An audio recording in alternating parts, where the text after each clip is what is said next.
Assalamu alaikum, bismillahirrahmanirrahim. Welcome to day 10 of Surah Baqarah, which is incredible. Inshallah, I know the hope is that we maybe have another couple of days. We'll see, inshallah. But just to remind you, take your time and don't rush, because we're like savoring every moment. Today, I just wanted to very briefly call your attention to someone, a journalist that I just recently became aware of. I think Joe follows him. His name is C.J. Werleman. He's an Australian journalist. He's a published author. The most interesting thing about him is he has dedicated his career to covering stories about Muslims and the things that are happening to Muslims. So he's been writing for many years about Uyghur Muslims. He's been writing about the Bosnian Muslims, and what's happening in India, Gaza, Guantanamo Bay. He has his own YouTube channel where he focuses on, what's happening, again, to Muslims, and he's not Muslim. So this is the thing that is the most striking thing. And he's on Twitter. He's got a Twitter presence, and he was just notably identified as one of the, I think, 102 journalists that were, okay, let me just get the official name.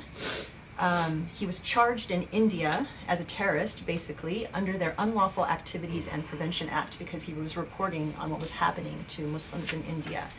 So that means he's a really good guy. And so I was really curious. I'm like, okay, who would actually dedicate their entire journalistic platform to covering issues concerning Muslims who are not Muslim? Because quite frankly, we do have Muslim journalists that do that, but in our Islamophobic day and age, they don't get nearly as much traction, I think, as people who are coming from outside of the tradition. And so I was sort of curious to do a search on, what's this person's story? Is he Muslim? Because I don't know very much about him.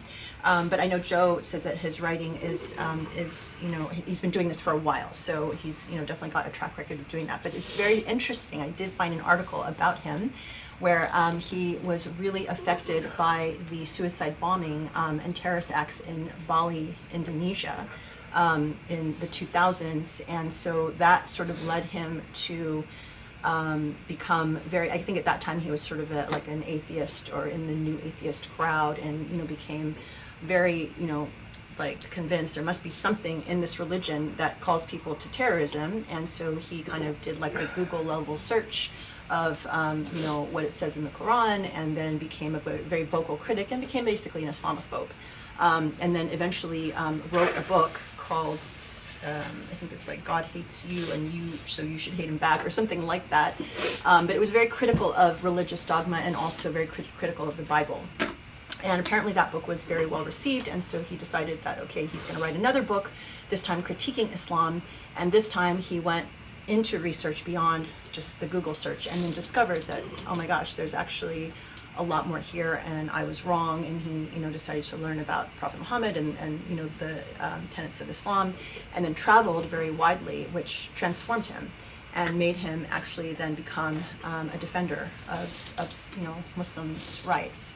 So it's a fascinating story, and if you look at sort of his list of publications, it's just a laundry list of all the things that are happening against Muslims. And so he has a Patreon page, and so we have the ability to support him, and I think that we absolutely should. We often, people often ask, what can we do to help? And I think this is a really wonderful example, someone who is out there speaking up against issues against Muslims that even Muslims were not aware about. When he was really writing a lot about the Uyghur Muslims, I think a lot of Muslims were not really even that aware of the details of what were happening. So he's someone that we absolutely should support as a community. And so again, his name is C.J. Werleman, Werleman.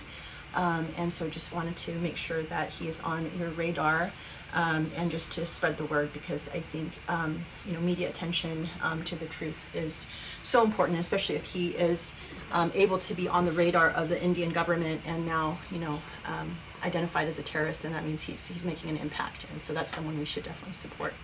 So just wanted to let you know about that, and I'm so excited for another amazing session on Surah Baqarah. Thank you so much for joining us.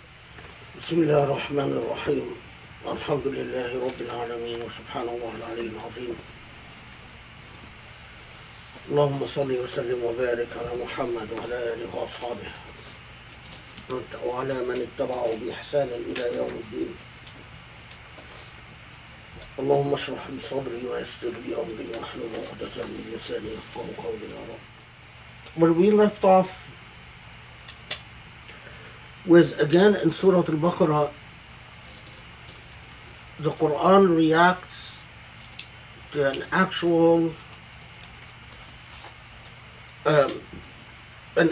social issue that came up in the Muslim community in Medina. And as we said, this one,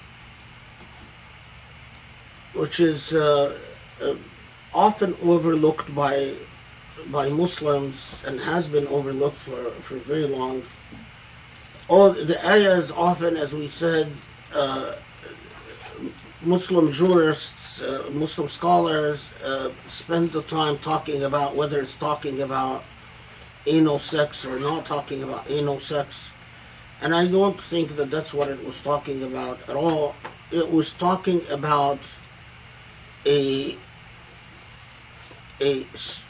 problem of superstition, one, the belief that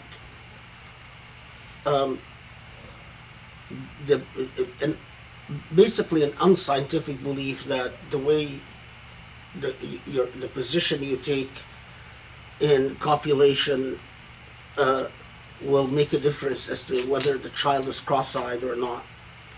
But second, it is that sensitive matter of, and the record is frustratingly, it's one of these types of situations where the record sort of teases you, because you can tell that there was an issue that the preserved record did not thoroughly preserve. That the preserved record sort of preserved it after objectifying it and sort of emptying it out of the passion, out of the passionate complaints. Because we have many of their narrations say that women came to the Prophet ﷺ and complained that their husbands are approaching them vaginally from behind, but because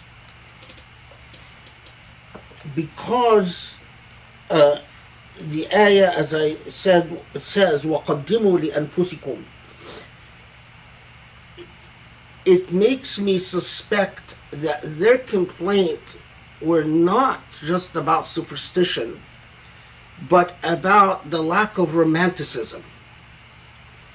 Because قَدِّمُوا لِأَنفُسِكُمْ, as I said, means that invest yourself emotionally, or do something romantic, if you, in our modern language. And the Prophet ﷺ explained it further by saying, don't fall upon your wife like an ox falls upon a cow, meaning it's not just about copulation. It's an emotional thing.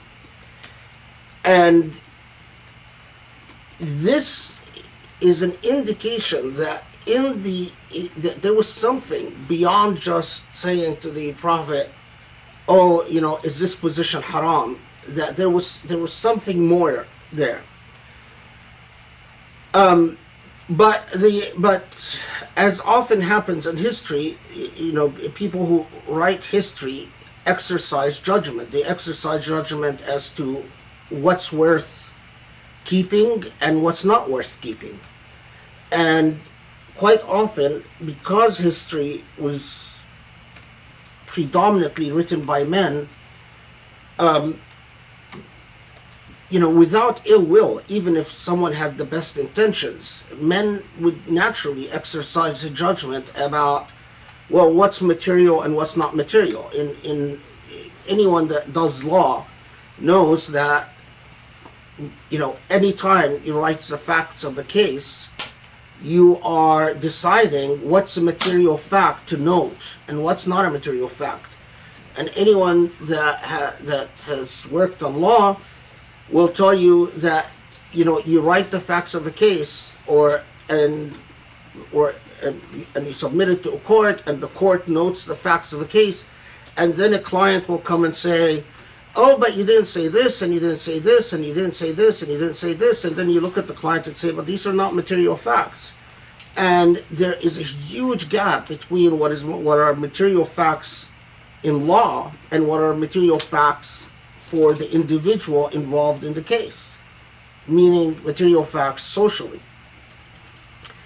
And in history, it's like that. A historian exercises a judgment as to what are material facts. Nothing, you can't preserve all of history as if it's some type of photographic record or something. But in the exercise of judgment is distillation and synthesis. And then in turn, the intelligent Muslim recipient must look beyond the veil of objectivity, must look at the record with an intelligent critical insight to understand what was going on that might have been left out of the historical record. Anyway, so we've talked about that, and again I underscore it just because you won't find it in the tradition. This point about وَقَدِّمُوا لِأَنفُسِكُمْ, which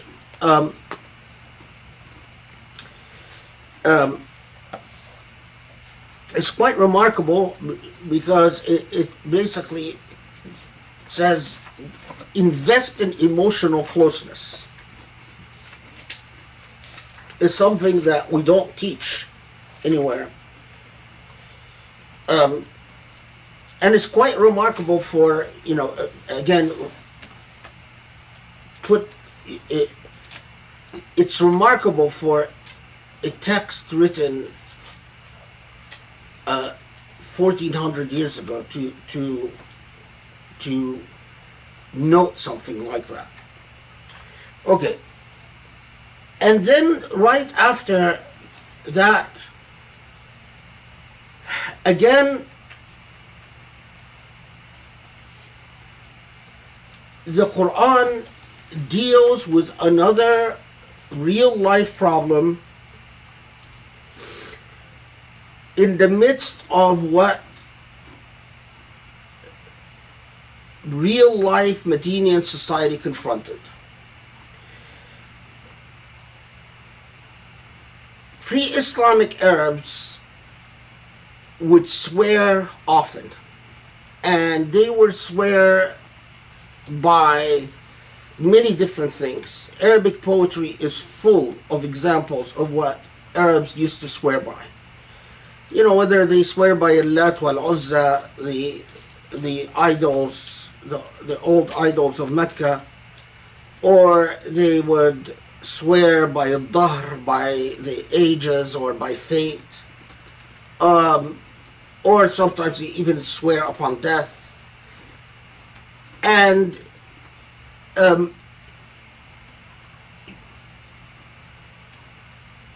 transitioning to Islam, where you don't use God's name in vain, and where you respect your word, because remember that the the revelation, the entire revelation of the Quran, as we studied in the Meccan Quran, is anchored in Muslims, the honor of the word, and that the word matters, and emphasize time and again that if you say something, you have to honor your word. If you promise, you have to deliver. If you take a covenant, you have to be bound.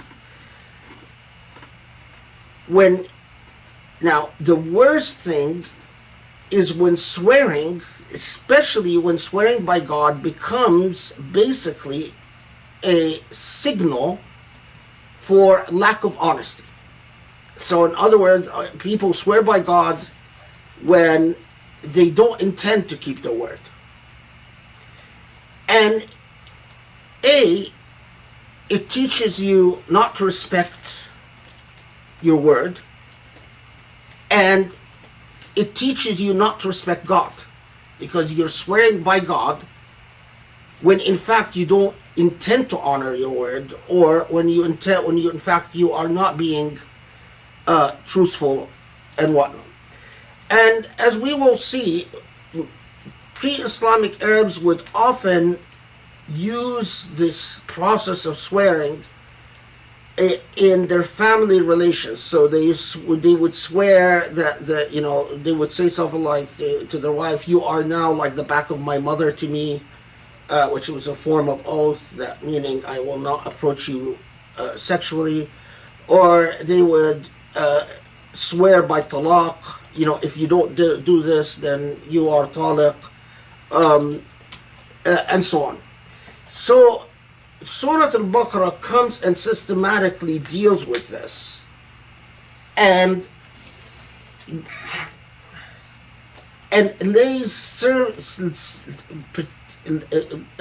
lays several levels in dealing with this issue.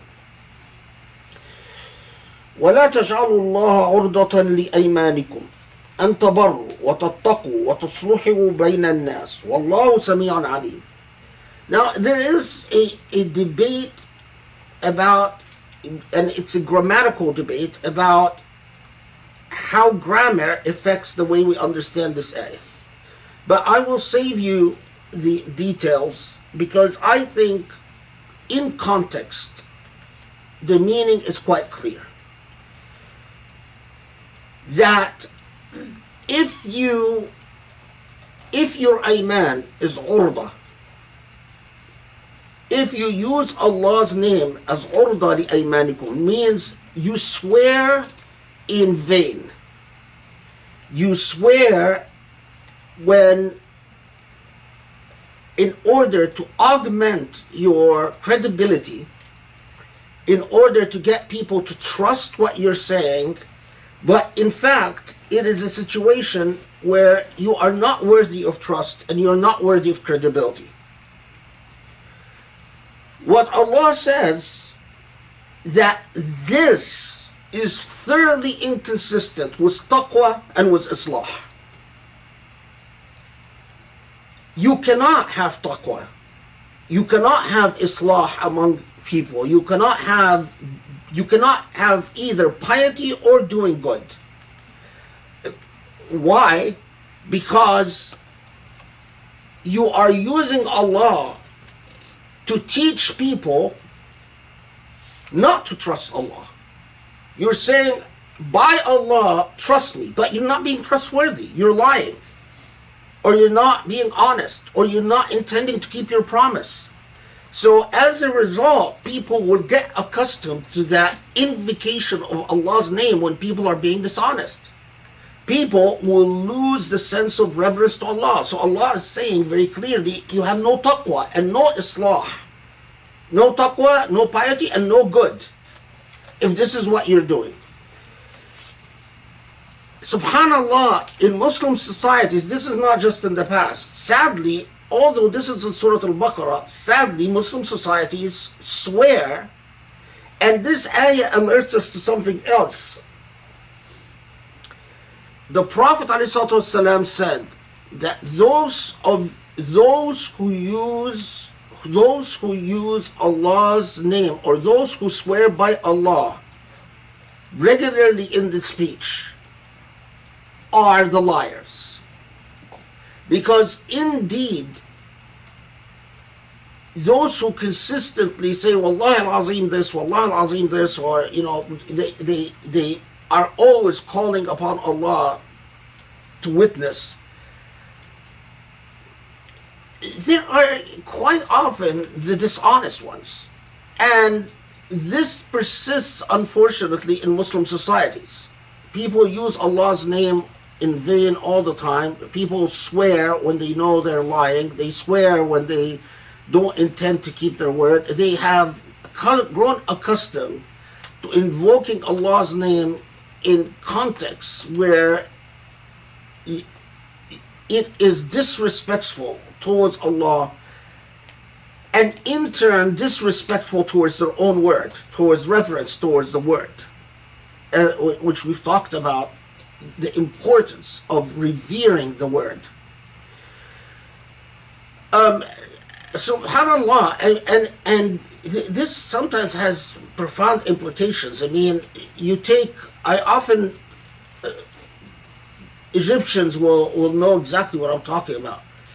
The current president of Egypt, Sisi, the man can't talk without swearing by God, Allah, up and down. And whenever he swears by God, he is lying the most. He swears, Wallah al-Azim, Allah al-Azim, Allah al-Azim. And subhanAllah, it's like the correlation between invoking Allah's name and lying is unmistakable. Now imagine if people would have listened to Allah's revelation and to their prophet, telling them that whoever uses Allah's name in speech all the time is a liar. They wouldn't have had to be confused about the Pharaoh of today. I mean, there's a lot of Egyptians that support the Sisi, and basic Islamic morality would have resolved that question for them a long time ago. This is a man who swears all the time, and because he swears all the time, he's a liar. And that's it. Okay. Then 225, لا يؤاخذكم الله باللغو في أيمانكم. But sometimes we use Allah's name, like when you like something and you say Allah, that's not swearing. That's not what is intended by the prohibition. So Allah is saying this is not a problem. What matters in these types of situations is what is in your heart. So swearing untruthfully, that's not allowed. But al-laghu fil iman is, as I said, when you use Allah's name in a context where it's a figure of speech, and it's not an oath. It's not like you are basically calling Allah to witness falsely, but rather simply as a figure of speech, saying something like Allah when something you like something, or if you want someone to do something and you say billahi alayk, it's like saying by God, do this. That's not so. This is not okay. Then it moves on to one of the big problems in unlawful use of oath. للذين يؤلون من نسائهم تربص 4 أشهر. Muhammad Asad just translates it as those who take an oath that they will not approach their wives Ila, Ila was among the nasty practices of pre-Islamic Arabs, where it's a particular type of oath that would be pronounced by a man, and the oath would often be used to leave a woman hanging. So she's not divorced, technically divorced, but she's not a wife either. And she's in between. And so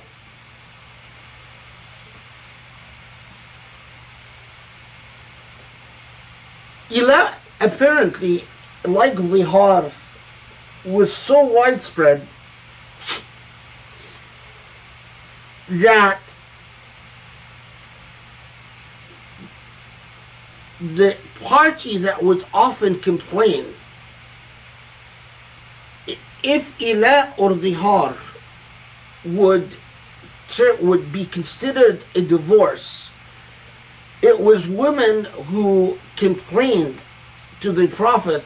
It's like the famous story of the woman who went and complained to the Prophet that her husband took one of these oaths, and then the Prophet said, well, you're not married to him anymore. And then she started complaining to God, because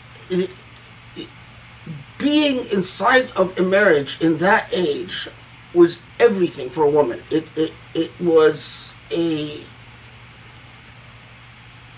very big deal if a woman is either a widow or a divorcee, and which would mean she would have to go back to the care of her family, and her family would be pretty much obsessed with the idea of remarrying her, because the structure of society was such that marriage was a form of social aid. A marriage was a form of social support, not just about feelings and emotions and all of that.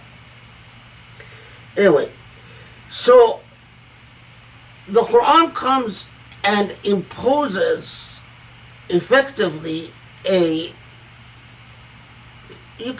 whether it's depending on the circumstance, a cooling off period, a penalty period, that if you take this oath, then there is a 4 months period where you cannot be with your spouse as a spouse. You can live under the same roof, but you can't have sexual relations.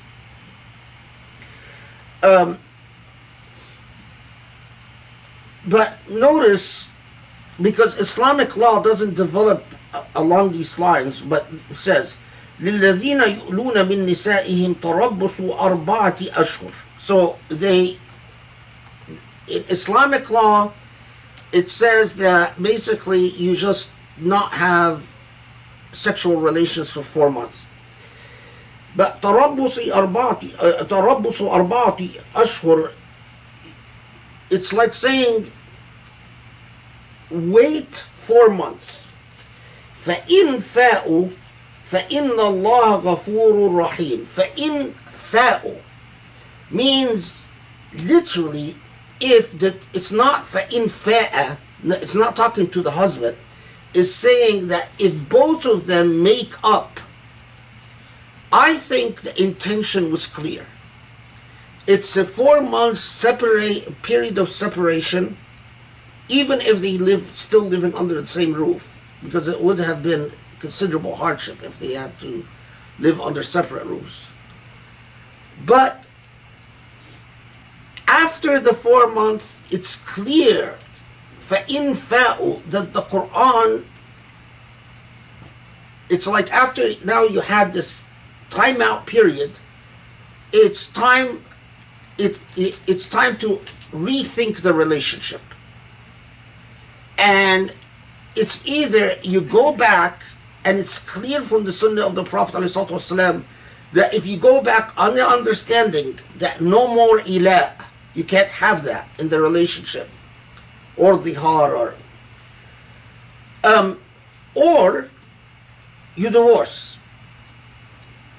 And this is why, right in 227, وَإِنْ عَزَبُوا الطَّلَاقَ فَإِنَّ اللَّهَ سَمِيعٌ عَلِيمٌ. So, فَإِنْ فَاءُوا وَإِنْ عَزَمُوا الطَّلَاقَ. So, either they make up, or وَإِنْ عَزَمُوا, both, not for in azama, not if he decides to divorce, but if they both decide to divorce. Now, of course, Islamic law doesn't develop that way. Islamic law develops that ilah is a 4-month period of no intercourse, and then basically the marriage continues, and in Islamic law, it puts much of the power and of choice in the hands of the husband. Although the husband is the one that did the ilah, so it's his fault that. But the Quranic text, you know, getting again, this is not about blaming the past. You can't, it's like someone coming today and saying to us, why didn't you think of something that exists 10 years from now, 20 years from now, 50 years from now, 100 years from now? You know, I am sure there will be these little arrogant snots, intellectual snots, you know, these little arrogant punk kids that come and, you know, they think they're going to reinvent the wheel, and they start condemning the generations of past, and your generation will be condemned among all other generations, because that's, you know, what these arrogant little snots do. They condemn generations of the past. So you will be condemned. But a fair mind and a fair scholar understands it's not about condemning. It's about getting it right. And that, yeah, people thought, they approached the text of the Quran, they handled the text of the Quran within the prevailing mores of their day, and the historical circumstance of their day, and the consciousness of their day, and the epistemology of their day, the order of knowledge, the system of knowledge that existed of their day. But with, you know, and we say, you know, thank you, you did your best, you know, and like all people like us, I'm sure we suffer from our own biases. You suffered from your own biases. That's normal. That's human. But now the burden is on us to get it right for our day. It's not about, you know, everyone that lived in the past is stupid, or, you know, these Muslim scholars were horrible. It's not about that. That's not how a fair mind works. And, you know, if you pick a fight with history, only very unintelligent people pick fights with history, because the history is the past. And if you pick a fight with history, you're attacking a straw man. You know, it's the tool of the weak to say I'm going to fight with that cannot respond to me, the past. Anyway, so the point is, remember this, that, as I said, the issue is how there is a problem and how the Quran responds to this problem. Now, note, there is no question that, as we see in Surah Al-Baqarah, that these are social problems that existed at the time, and the Quran responds to them because their social problems existed at the time. This presents us with, the predicament of the historical moment. Because, well, how can the Quran be eternal when it talks about the problems of a specific historical context? Well, that is only a problem if you don't understand the point of responding to specific historical contexts. The point of responding to specific historical contexts is not because these are the problems that confront the world forever, or not because these are the problems that you should pretend that they exist in the world forever, but to teach you how to respond to problems. Then the eternal nature of the Quran becomes absolutely sensical. For instance,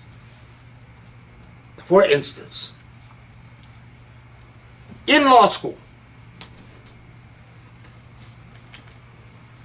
there is no way I can teach law students all the law that they will need or that they will confront in practice. It's a fool's errand. You can't. There's too many laws. So what do I teach them? I teach them the methodology of thinking about a legal problem. When there is a legal problem, what are the questions to ask? How to isolate a legally relevant issue. And once you isolate that legally relevant issue, how to interrogate it from all sides, and then how to go and research the law, but not stop there. But how to think about possibly if the law is not satisfactory, how to even push the boundaries of the law to change the law.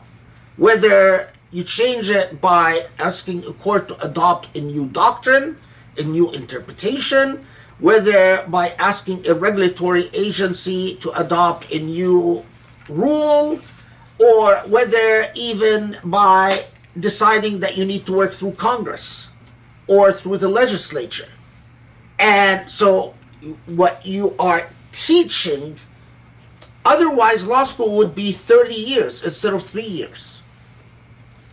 When I give a law student a hypothetical, we deal in hypotheticals in law school. Why?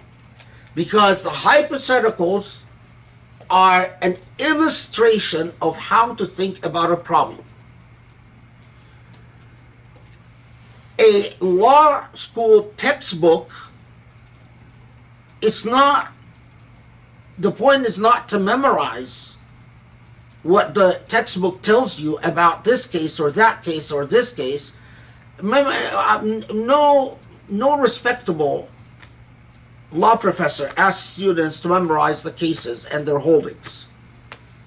But what you ask them to do, what you demand that they do, is that when presented with a new case, they can cite to the old cases to show you how they're going to approach the new case.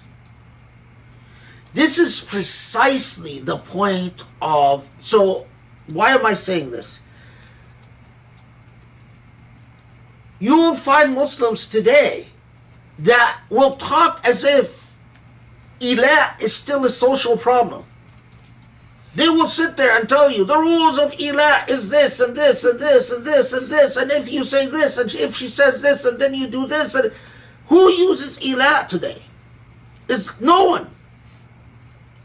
So then they say, well, if no one uses it, then but we still have to study it because it's God's law. And then the absurdity of saying, where was the good old days when, okay, now we should, go back to Fusha, and maybe men should start using ilah, so then the Quranic condemnation would apply to them. I mean, so you actually do what's wrong so the Quran can come and correct you. It is completely backwards. It's completely, what do you say? I mean, it just, no. The point is not, the point is the methodology. And what is the problem with ilah? You see, this is how you mistake the thing. What is the problem with ilah? The problem with ilah is that you have someone in a relationship that loses their temper and then swears, takes in a way that injures their partner, that hurts their partner. Ilah was what? Ilah was about hurting the feelings of your wife. It wasn't, I've never found an example where a woman used ilah, but it was always used by men. Hurting the feelings of your wife. And then, although you just today, you've told her, you are so disgusting to me, I'm never going to touch you. Tomorrow, you go back and sleep with her. That's the problem. So the Quran comes and says, no, can't do that. If you're going to say that, separation for 4 months. And then after that, either both of you agree to go back to each other or both of you agree to divorce. The way that ilah became in jurisprudence, you will not find a single source that tells you, that discusses the moral point behind the Quranic discourse on ilah. But that's precisely what I mean when I say the Usuli method. I don't care. Don't tell me, what school of thought. If I have to be the first Muslim, so be it. If you have to be the first right person in the world, so be it. Just be, وَأَنَا أَوَّلُ الْمُسْلِمِينَ. If Allah subhanahu wa ta'ala tells us, say, proclaim, you are the first of Muslims, a priori, just be the first moral person. The Usuli method is to ask, if you want, what I call the Usuli method, is to ask, what was the moral objective? What was this about? What was ilah about? Ilah was about a male privilege that was being abused. And it was hurting the feelings of these wives. And it was a form of tahdhib, a form of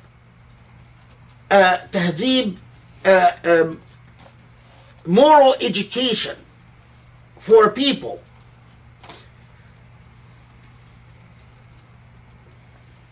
A critical point, people. A critical point.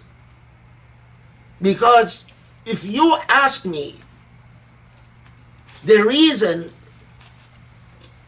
that no one takes, we pretend that we take Islamic law seriously, but the reason no one takes Islamic law seriously is because it's not about the rules. If we go back to principles, to thinking about the morality that God, the liberation, what does Allah call it? Allah calls it the light.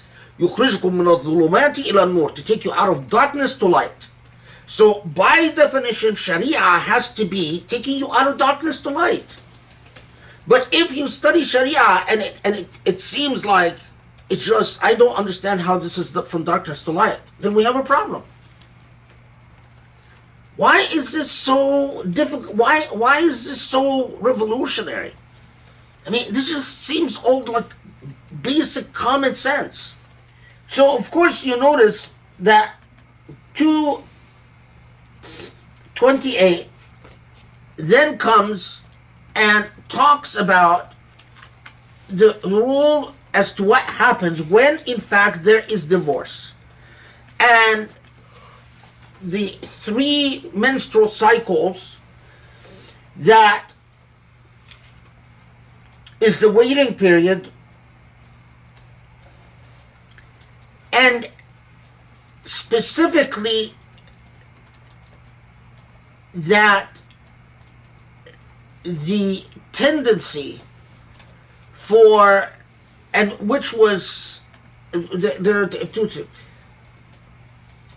When a divorce would happen and a woman would find out that she is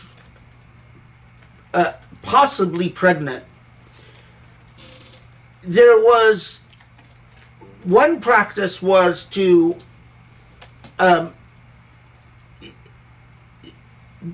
attempt to drink something to cause a miscarriage. And you'd be surprised how strong these herbal medicines are. We just lost that science. You know, some herbal drinks can actually have a high chance of doing that. The other thing that would sometimes happen, or that was reported, is that the family of the woman would basically hide her until she gives birth, and then they would kill the child, they would bury the child, because, like our age, a woman with child has, or a woman without child has a better chance of a better remarriage than a woman with child. And as you notice in 228, Allah comes and clearly makes it clear that you cannot murder children just because you're angry at the parent, or just because you're divorced, or just because for whatever practical reason. Of course, I'm not talking about health reasons, that's something different. Okay. Oh, yeah, there's something else said about 228. Okay, you know what? Let's take a short 3-minute break, because this is one of the 2 places in the Quran, and Surah Baqarah, actually, both of them are in Surah Baqarah, where you have لِلرِّجَالِ عَلَيْهُنَّ دَرَجَةً, that the men have a degree over women. And I need to catch my breath before entering this issue. Okay, Bismillah ar-Rahman ar-Rahim.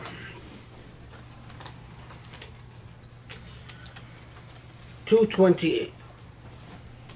So first, again, remember what we said about the Quranic methodology of dealing with legal issues. The treatment of a legal issue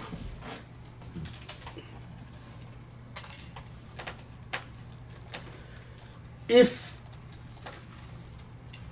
the law which responds to a social problem is the end in and of itself. And I'm not talking about the laws that do not respond to social problems, but are laws that are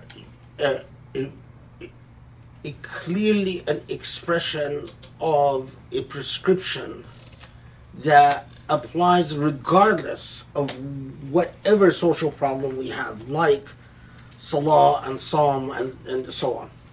But I'm talking about especially the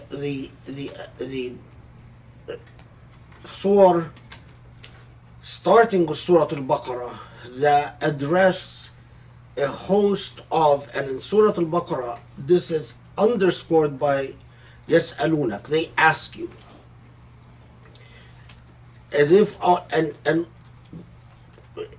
as if Allah explicitly reminds us that of the contextual setting of yas'alunak, they ask you to tell us this came up, and so it is being addressed because it came up. If you learn from it just the positive legal ruling, then I think you completely miss the boat. But if you learn from it the methodology of responding to a problem, then there's a chance that you are actually capable of achieving the higher objectives of the Quran.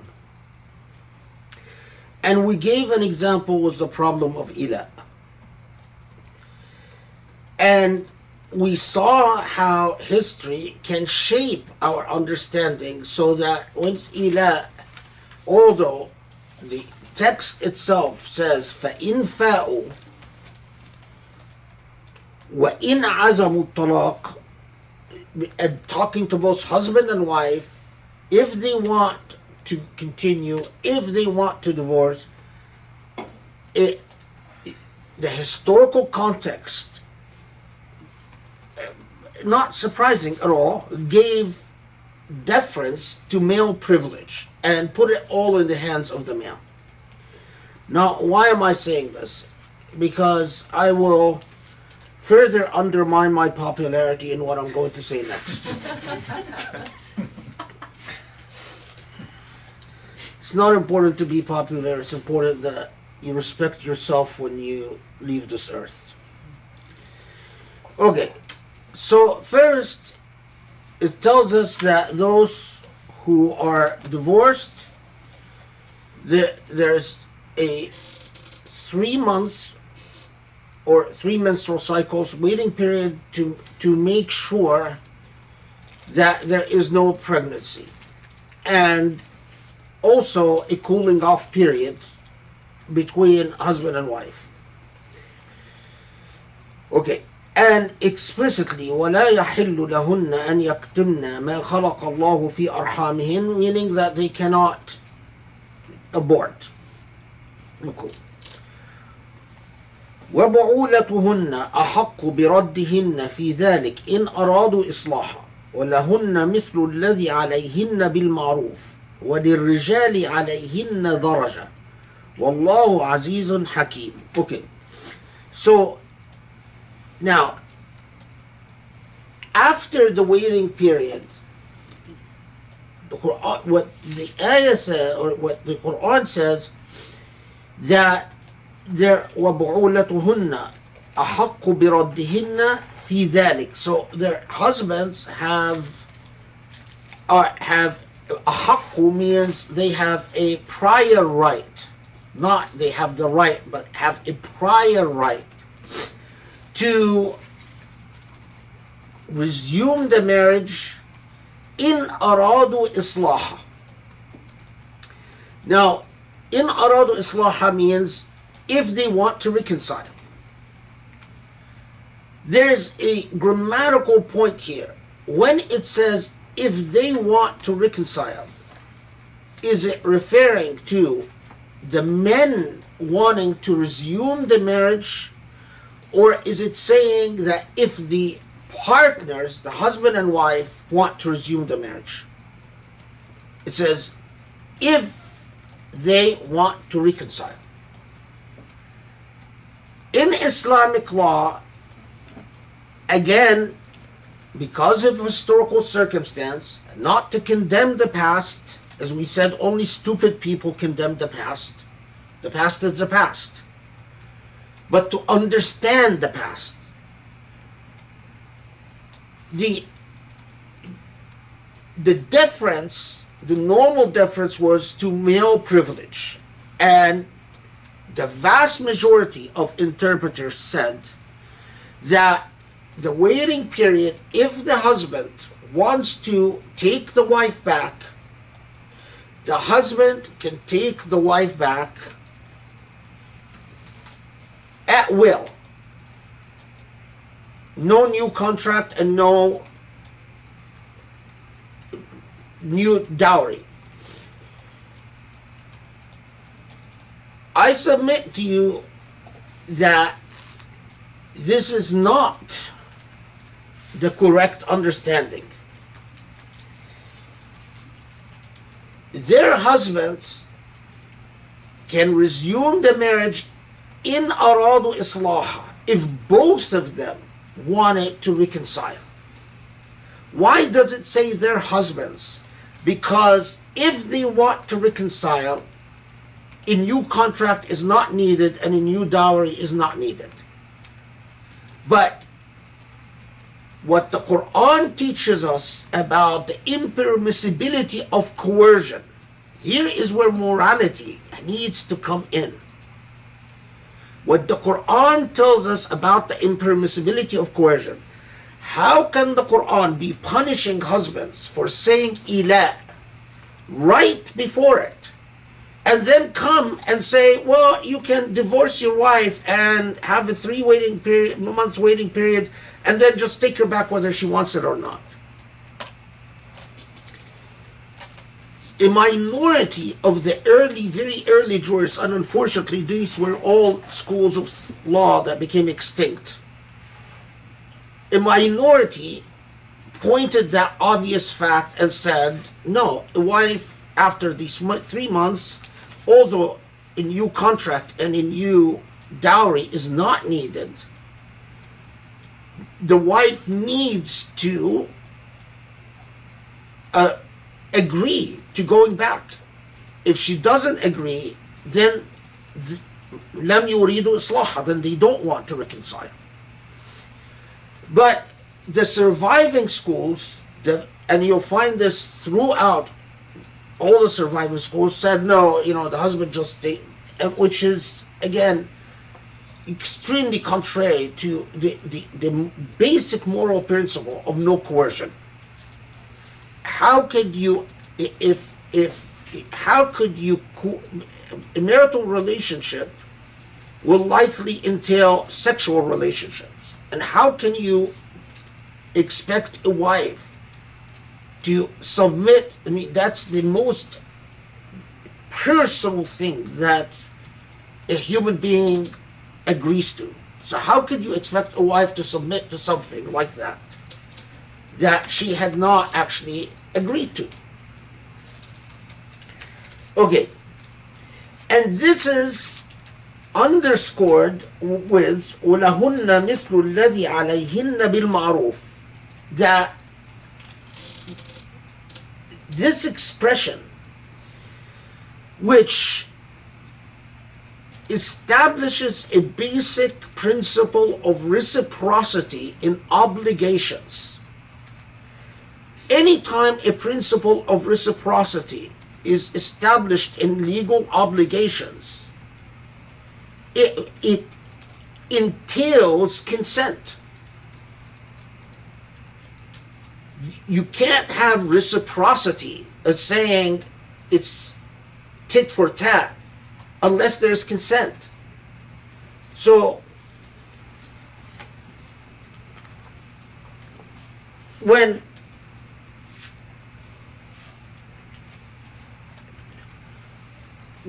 it says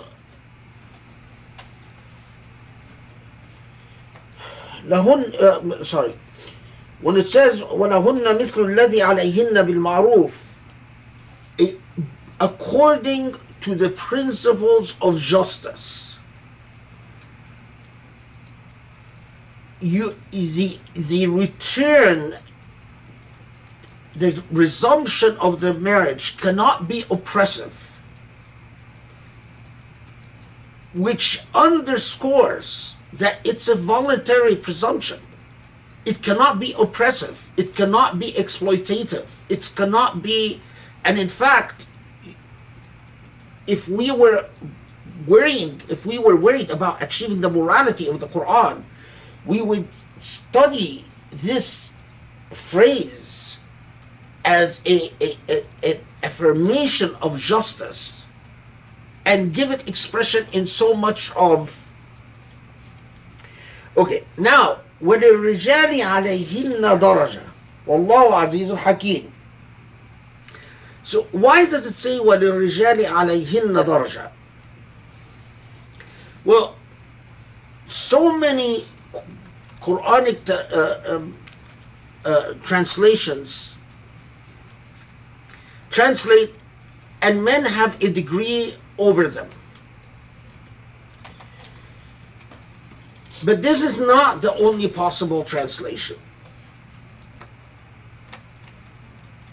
I believe not another possible translation, and a more accurate one in this context, and men have precedence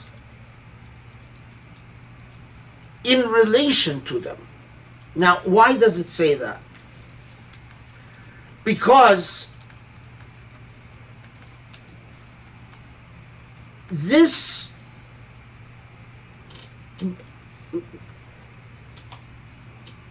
we know in one incident that we'll talk about inshallah very soon, that when someone would when a husband and wife would divorce, and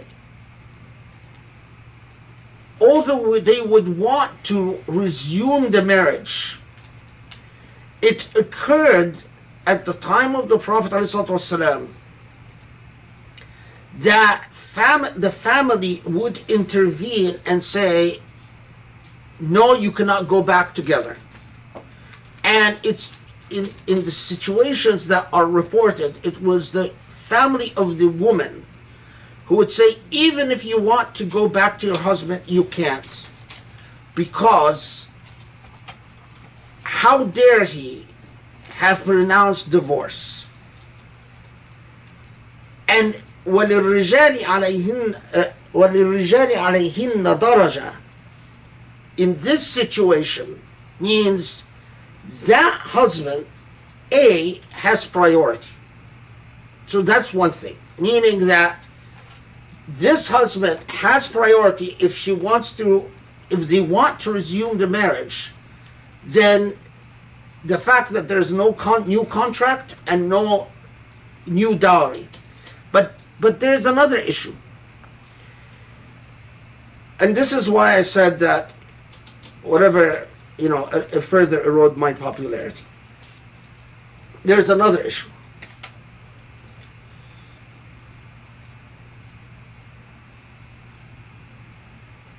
Husband, if there is a divorce, husband has the duty of maintenance and child support. So the daraja here, and which is made more explicit later on in Surah Al-Baqarah, as if to answer a question about what is meant by daraja. But maintenance and child support, if there is a divorce, is that husbands were saying, well, if you're not going to come back to me, I am not going to be responsible for the children, which is something that till today men pull, or I'm not going to pay maintenance. And in fact, in some Islamic law, they say, yeah, if she didn't, some jurist said that if she doesn't want to go back to him, then he doesn't owe her maintenance. But in fact, the husband, even if she doesn't want to go back, the husband still owes the obligation of maintenance, at least for a period of time, and child support. And that is the reason for saying that they have a daraja. Now, let me put this in context. In terms of linguistic practice, if you wanted to say someone is superior to another, you don't say they have a daraja. You don't say they have a degree. What, 1 degree, that's superiority? That sounds like an engineering equation or a mathematical equation. Daraja is relational. It's like saying, well, you get priority. So, and later on, as we know in Surah Al-Baqarah, it says that bima anfaqu, that they have this daraja is because of what they spend. So it comes and says it explicitly.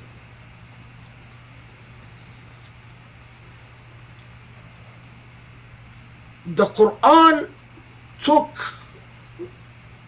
what was the common social practice, typical of Quranic methodology, and intervened in the social practice by introducing moral modifications. The social practice was that men had the power, the isma, the power of divorce. They would be the ones who would pronounce talaq unless otherwise specified, negotiated in a contract. Although that was extremely rare in pre-Islamic Arabia and was often considered cause for bloodshed among tribes, if a family says that the wife can have the power to divorce. Anyway, so the Quran takes that as a given and then interjects into this practice in a systematic moral way. Imagine that this was not Islamic law, and imagine that this was, we are dealing with this in the context of the law school, an American law school, that this is a law in American law school. A typical question I would ask students after interrogating what does a degree mean or a priority mean, the obvious question would be why? And if students who would do their homework would say, well, if it wanted to say superiority, the context is not talking about moral superiority or innate superiority. And if it wanted to say superiority, that's not the word it would use. Wouldn't be saying degree, because daraja, alayhinna daraja means priority, a priori, some relational. And in light of the fact that the Quran makes its intention clear later on by saying bima anfaqu, by what they spent, and in light of the fact that the context here, we understand that alayhinna daraja underscored that no, you can't wiggle out of your obligation to be responsible for the children, even if the wife insists on a divorce. And in light of the fact that there is that isma, the power of divorce, is in the husband's hand, which say, well, it's talking about this social context where, because of the financial obligations that rest upon the man,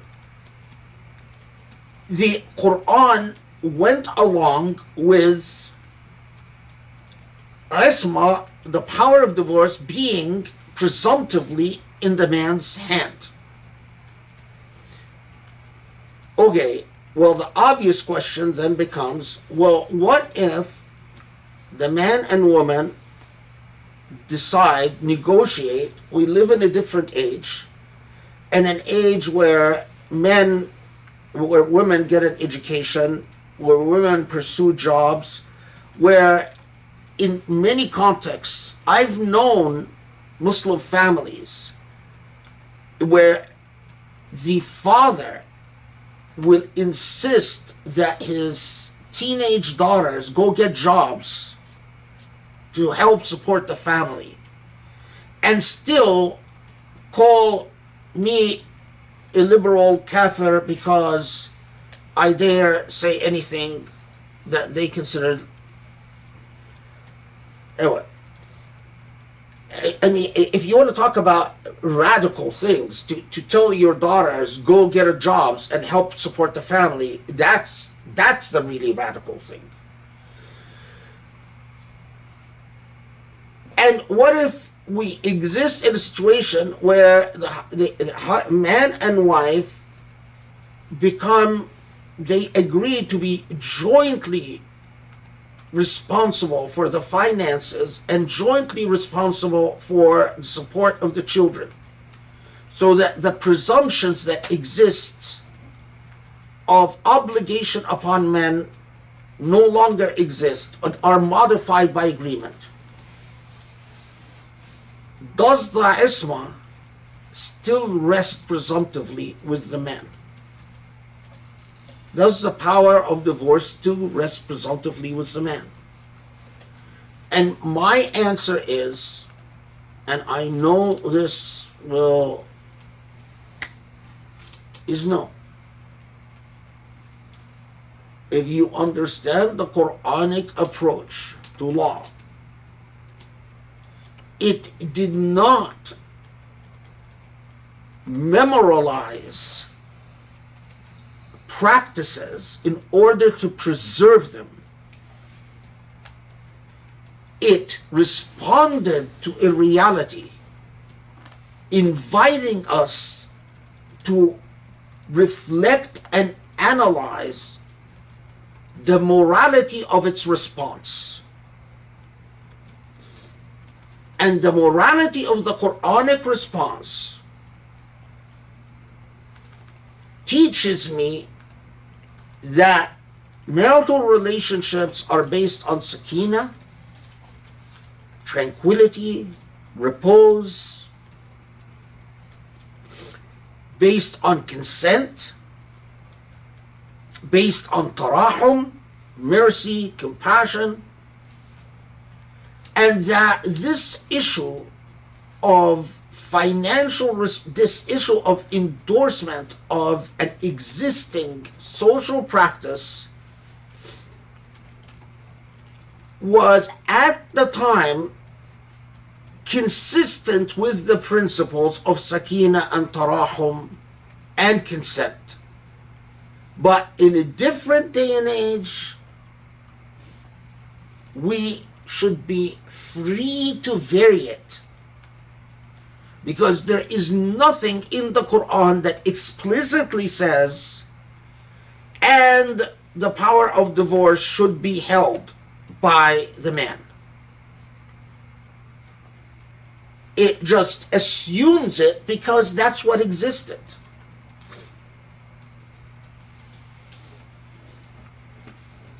You know, those of you that after hearing this will decide to refuse to listen to me anymore, fine. You know, then I'm not for you and you're not for me. But Allah will judge between us in the hereafter. I should just say that the issue is complicated in Muslim countries because of colonialism. Islamic law has been under retreat everywhere. So much so that when one of these secular governments comes and says, we want to give men and women the equal power of divorce, or no more power of divorce to men, the reason this becomes such an ideological issue is because this is often an indication of an anti-Islamic program. It's not that these people want to reform, want to change things for the good of Sharia, or even for the good of people, but because they affirmatively hate Islam.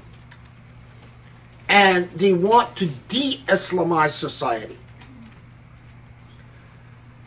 And that corrupts the entire discourse. Because, yeah, if I was in Egypt of today, and the government comes and says something like that, this government in Egypt is thoroughly anti-Islamic. So, who gives you the right to say anything about Islam? So I'm opposed to anything they do that has to do with Islam. Same thing for the Syrian government, which is thoroughly anti-Islamic. Same thing for the Haftar government in Benghazi, thoroughly anti-Islamic. Same thing for the Emirati government, thoroughly anti-Islamic. So you get into a complex dynamic while people in the West have the relative blessing of stepping out of the gutter of a highly politicized context where everything is either because you hate Islam or because you approve of Islam. Unfortunately, that potential is not at all fulfilled.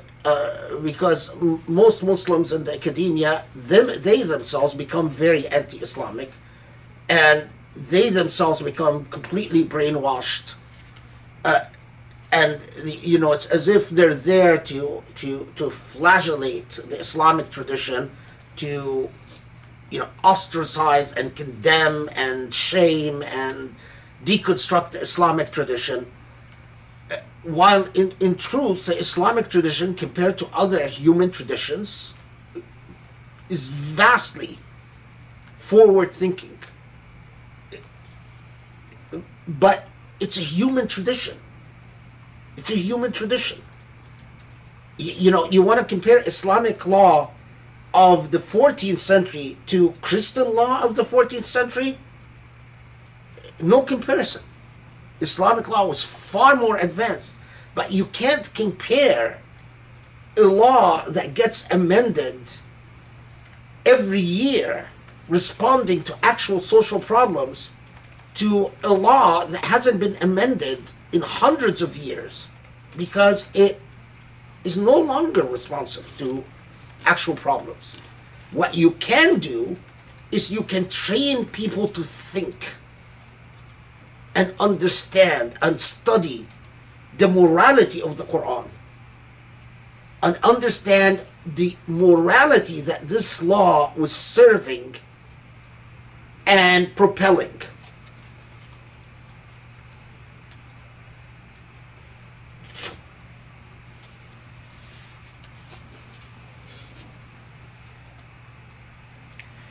Okay, so 229, what time is it?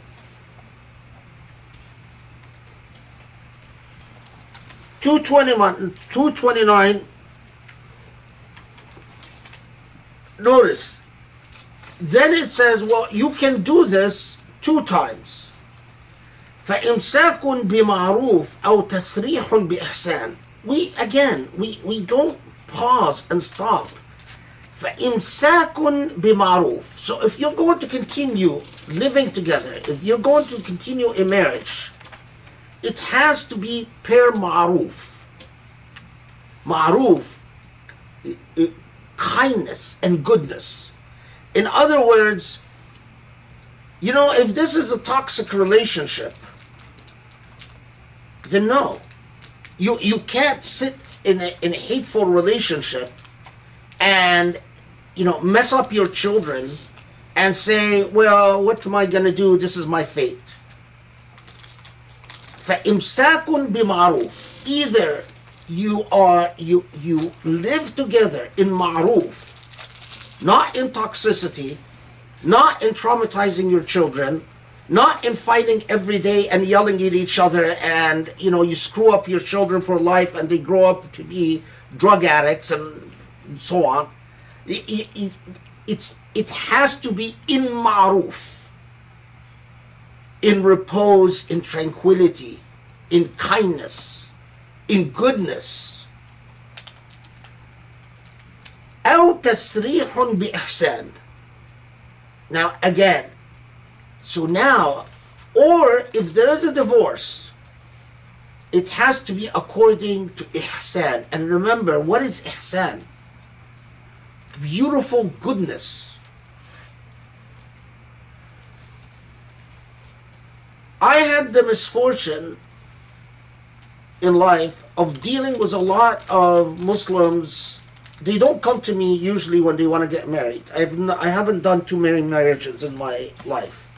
But they come to me when they want to get divorced. And I'll tell you, in all the divorce cases, that all the divorce, I can't describe a single one in my 30-year career as tasrihun bi ihsan. And when you tell them ihsan, people, ihsan, they look at you as if you're insane. You're talking to me. And then, the man and the woman might be sitting there and spewing religious ideals at you and giving you lectures about the sunnah and this and that.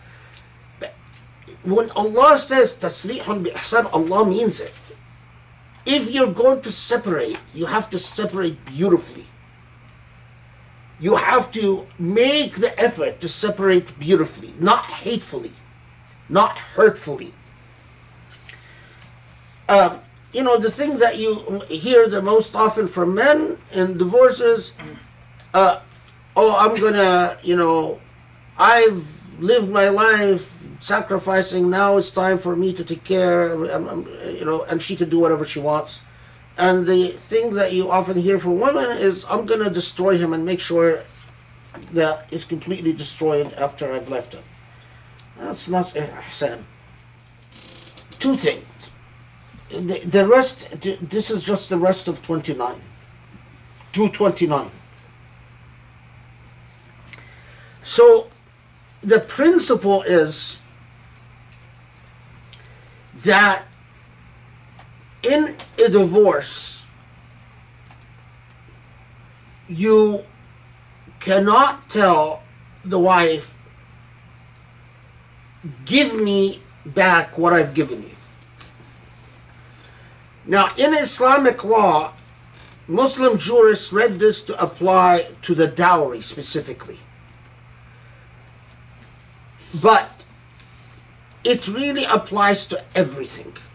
So you can't say, give me back the gold I bought you, give me back the jewelry I bought you, give me back whatever.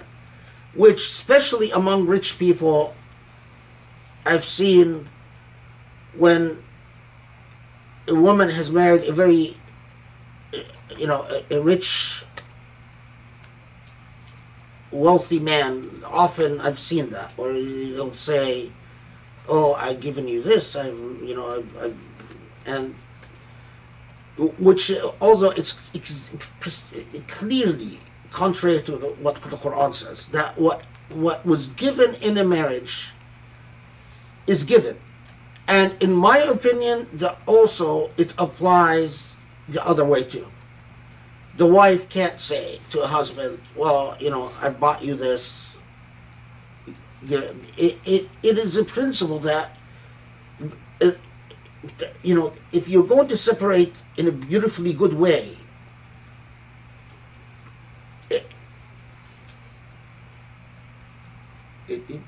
what you've given, you've given. Okay. But then it deals with a situation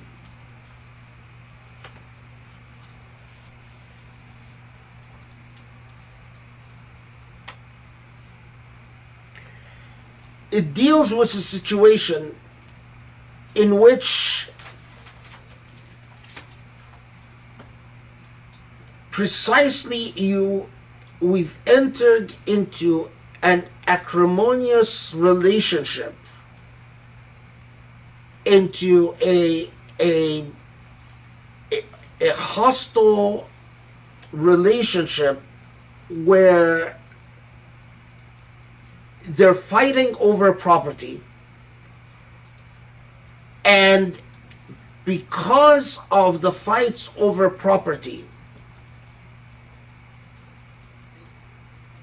the male side says, I will not grant a divorce.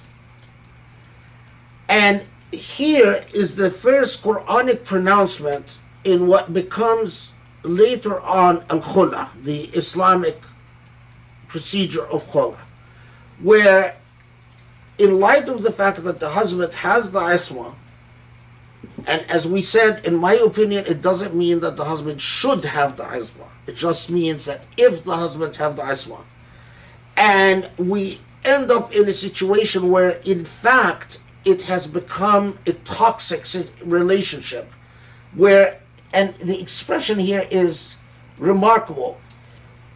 وَمَنْ فَإِنْ خِفْتُمْ أَلَّا يُقِيمَ حُدُودَ اللَّهِ, that this relationship of a marriage, it's as if it's telling you the relationship within a marriage is in order that you serve hudud. Allah here doesn't mean the hudud punishments, obviously, but it means so that you serve God's purposes. So if in this relationship you are not serving God's purposes, meaning what? Meaning that this relationship, you're not raising good children. The children are being traumatized. You hate each other enough, or there is so much fighting or whatever, that you don't think about God's purposes or sakina or ma'ruf or even Islam. You just live basically in an acrimonious, hostile relationship. But at the same time, the husband will not let go because of whatever reason. Then in this situation, فيما افتدت به, and the Prophet ﷺ as then becomes even underscored more clearly later, that she might return the dowry in return for a quick claim divorce. In other words, just a termination of the relationship. The Sunnah of the Prophet ﷺ makes clear that it is a return of the dowry and not all other properties. Also, some Muslim jurists said that she returns the dowry and all gifts, although that I think is not backed up by at least the Sunnah of the Prophet ﷺ. The other thing is, many Muslim jurists said that the khula cannot be obtained unless the husband agrees to it. And again, I think that is inconsistent with the Quranic prescription and inconsistent with the Sunnah of the Prophet. The whole point of the khula meaning where she returns the dowry, is that it is you are doing a quick claim, meaning whether you agree or not, I'm giving you back your dowry and we're done. Wallahu a'lam. Allah knows best. After the two divorces, if they divorce and marry or return to each other, so there is a talaq, and then they return, there is a talaq, and then they return, and then a talaq, and then they return, then that's it. They cannot return to each other unless the wife marries someone else. Now, it was clear that in the context of Revelation, what it was talking about is that, so unless she marries someone else, meaning unless her life goes on. And so if she's married to someone else for 10 years and then this other husband dies, and then her old husband comes back and says, you've been married and your husband, now you're a widow, and we're both older and wiser, don't you miss the good old days, let's get married again. This is the type of thing. Of course, it did not have in mind or the mockery that goes on of the muhallil, where people will do it 3 times and then you'll come and you'll pay someone, which happens in a lot of Muslim countries. You pay someone to just marry your wife and divorce her on the spot, and then you go back again. That's not what it intended. It was basically means move on with your lives. Now, if it happens to be that for whatever reason, in the future, your paths cross again and you want to go back to each other again, then it's a new chapter. But again, get the moral point behind the law. The moral point behind the law is you guys, divorced and went back 3 times. Enough is enough. You're probably not good for each other. Move on.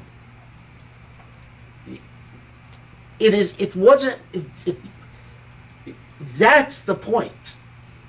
Although that's often ignored. Okay.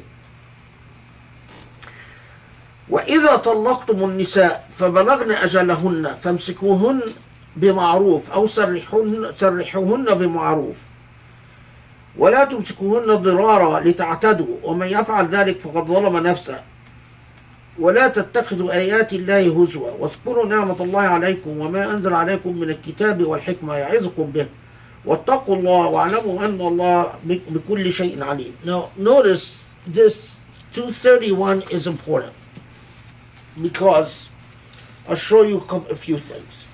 Okay. So if you divorce women and they are about to reach the end of the waiting period, although this is Muhammad Asad's translation, then either retain them, this is Muhammad Asad's translation, either retain them in a fair manner or let them go in a fair manner. But do not retain them against their will in order to hurt them. For he who does so sins indeed against himself. وَمَنْ يَفْعَلْ ذَلِكَ فَقَدْ ظَلَمَ نَفْسَهُ. And do not take messages of God in a frivolous spirit. وَلَا تَتَّخِذُوا آيَاتِ اللَّهِ هُزُوًا. And remember the blessings with which God has graced you, and all the revelation and wisdom which God has bestowed upon you from on high in order to admonish you thereby. واذكروا نعمة الله عليكم وما أنزل عليكم من الكتاب الحكمة يعظكم به. Okay. So notice here that وإذا طلقتم النساء فبلغن أجلهن. Muhammad Asad says when they were about to reach their waiting period,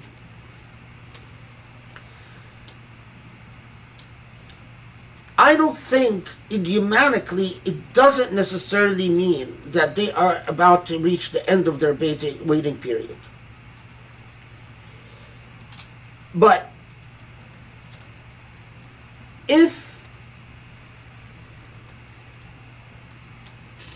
you, in fact, I'm not saying I'm saying it includes that and other situation. In other words, the principle itself, that if there is a talaq,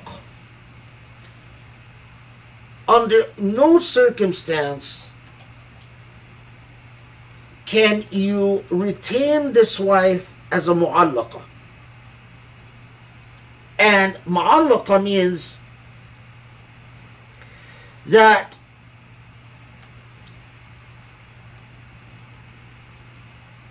وَلَا تَمْسِكُوهُنَّ ضِرَارًا لِتَعْتَدُوا. So you cannot hold her in a relationship harming her in doing so.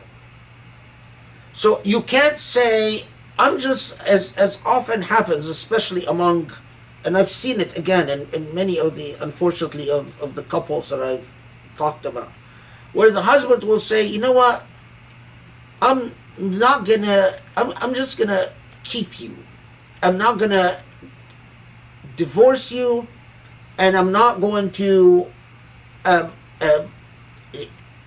treat you as a real wife. even in situations where, so I've told you, like, for instance, a situation, this is from a real life, this fellow, he was about in his 60s, and he's done well for himself. His wife hadn't finished her education in Pakistan.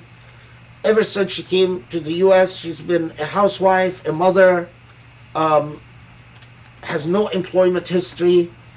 So eventually he decides that he's wealthy enough, he's going to go back home, he's going to go to Pakistan, and he's going to come back with a young wife in her 20s. And he tells his first wife, I'm going to divorce you. She practically begs him not to divorce her. So he says, well, okay, fine, I won't divorce you, but I'm just going to leave you, because she was worried about, she had no employment history, she had no education, she didn't know how to make a living. So he basically said, okay, fine, I'll just keep you, but he gave her a whole list of restrictions, including, basically that she's became like a shadow. She has no rights. She's not allowed to even appear in the community and say he's my husband. She's not allowed to go to the mosque or visit with any, because he's going to be visiting their friends with his new wife. He doesn't want her. And when I recited this verse to him, that this is dirar, and this is i'tida, this is transgressing, and this is he went to the local imam and he said, this ayah is saying that if you don't refuse to divorce her just to prevent her from marrying another husband. But in your case, it's because she begged you not to divorce her. This guy, Khadam Wafat, doesn't know what he's talking about. He's reciting to you the wrong ayah in the wrong circumstance. You see, this is exactly what I mean when I say you ignore the morality of the Quran. Because what does the Quran morally teach us here? Morally teach us. وَلَا تَمْسِكُوهُنَّ ضِرَارًا لِتَعْتَدُوا. In a priori, and we talked about the concept of a priori. A priori, it means that in dealing with this human being, the relationship cannot be built upon dirar. And it cannot be built, dirar means to cause harm. And the Prophet ﷺ says, لا ضرر ولا dirar. You can't cause harm. And it cannot be built upon i'tida. It cannot be built upon committing an injustice.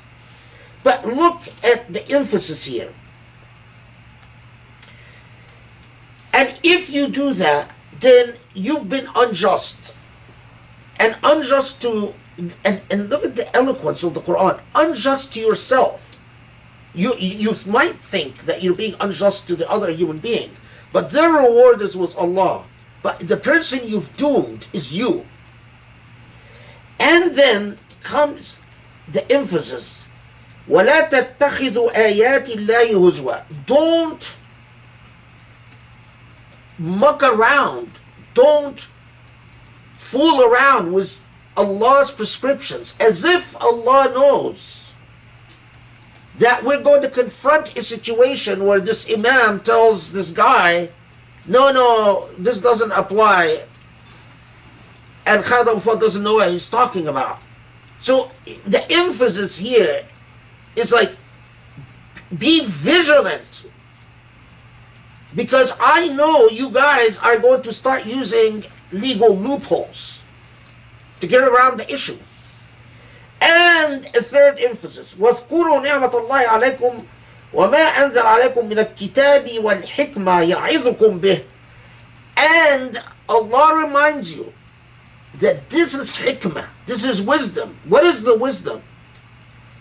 The wisdom is a relationship cannot be based upon dirar. And if you have a relationship where you treat another human being with so much injustice, you've condemned yourself. You've doomed yourself. So Allah says, this is hikmah, ya'idhukum bih. This is the advice I'm giving you people. How could Allah have made it clear? Allah reminds us that this, you'll be unjust to yourself. Allah reminds us that not only it's taking God's ayat in mockery. Allah reminds us this is wisdom. Allah reminds us that this is the sound advice for you. And despite all of this,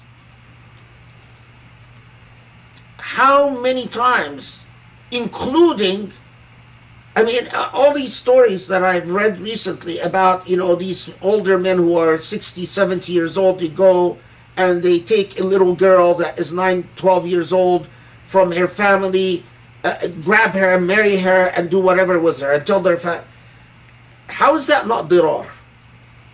The girls are interviewed by journalists in these stories, and they are crying and say, I'm terrified, I don't want to leave my family. The girls are playing as kids, and the man comes, pays the family money, takes the girl, puts her in the car, and goes.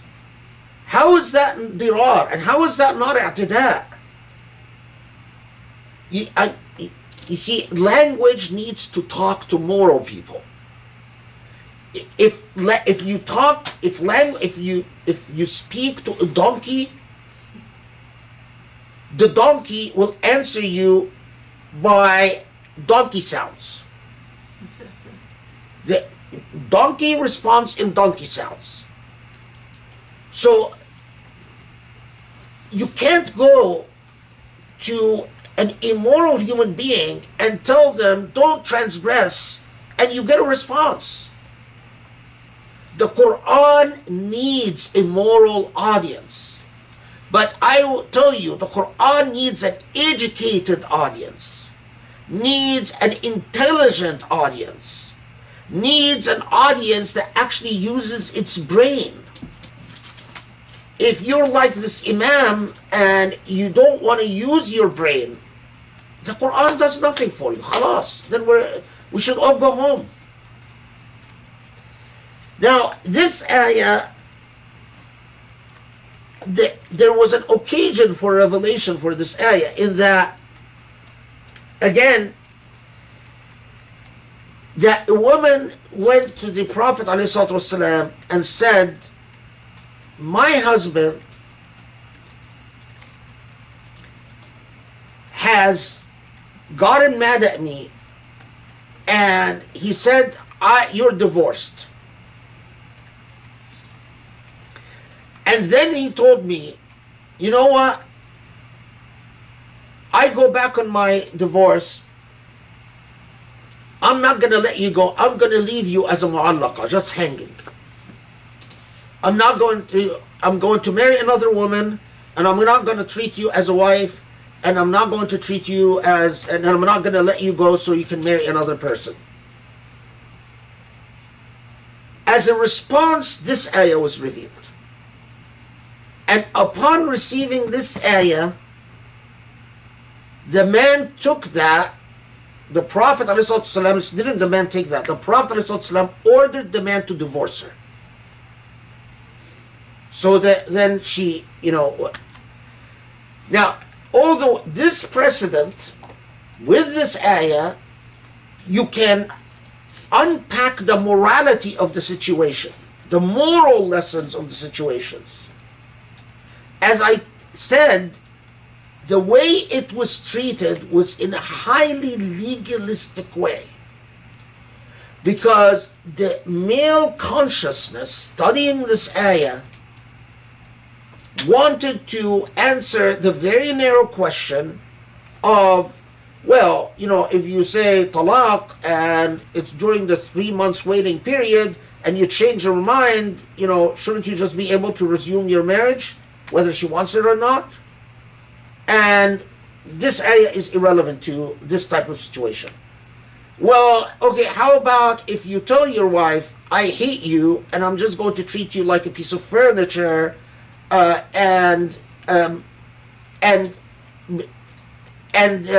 otherwise, and the answer would be, well, as long as you give her her legal rights, Allah doesn't control what is in your heart.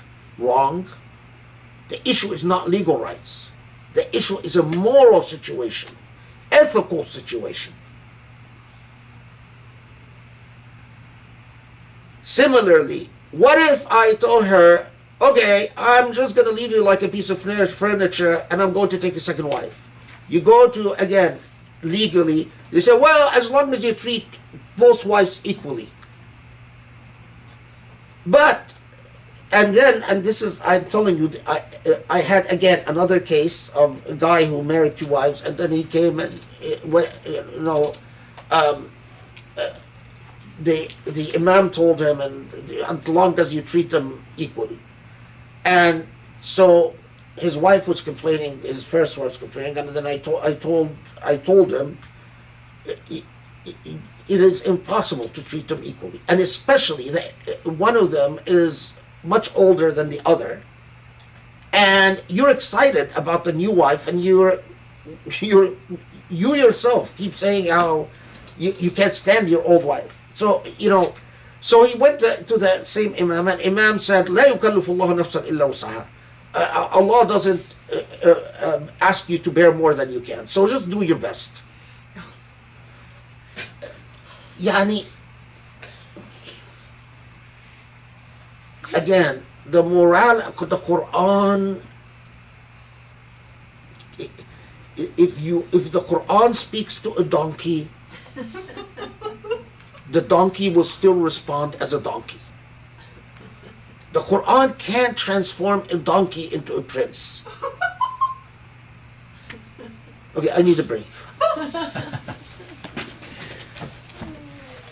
3 minutes or 5 minutes. Okay, Bismillah ar-Rahman ar-Rahim. So,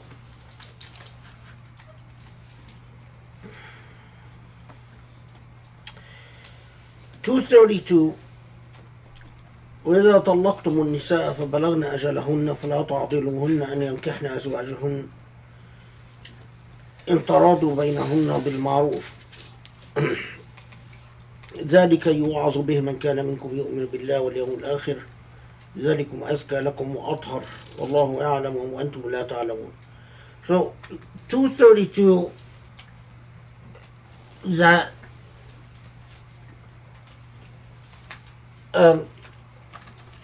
that if you divorce women, and again this issue of bulugh al-ajal, which the principle is the same, that if regardless of how much time passes, whether the waiting period expires or it doesn't, but the wish to go back to the husbands that divorced them, don't prevent them from doing so. And then the emphasis that this is the advice that Allah gives you, that this is better for you and more pure, and God knows and you don't know. There are reports about the occasion for this revelation. Again, it was an issue that came up, that there was a man,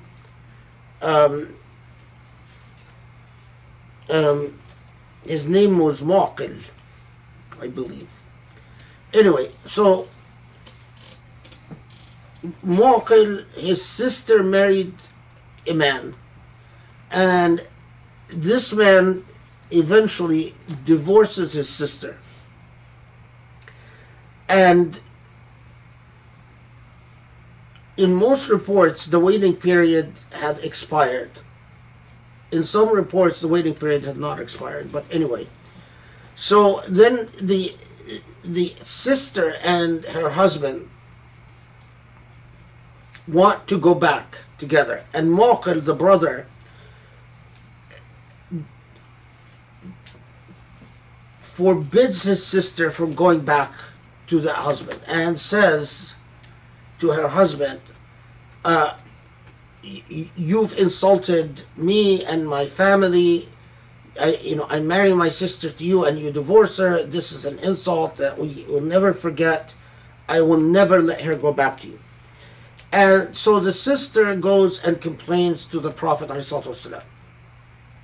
And this verse, according to these reports, that this verse is revealed and Muqil is basically ordered to stand down, that he can't obstruct or prevent his sister from going back to her husband. And again, notice the trajectory here. If we say, what is it that it underscores? Well, certain overriding principles that prevent,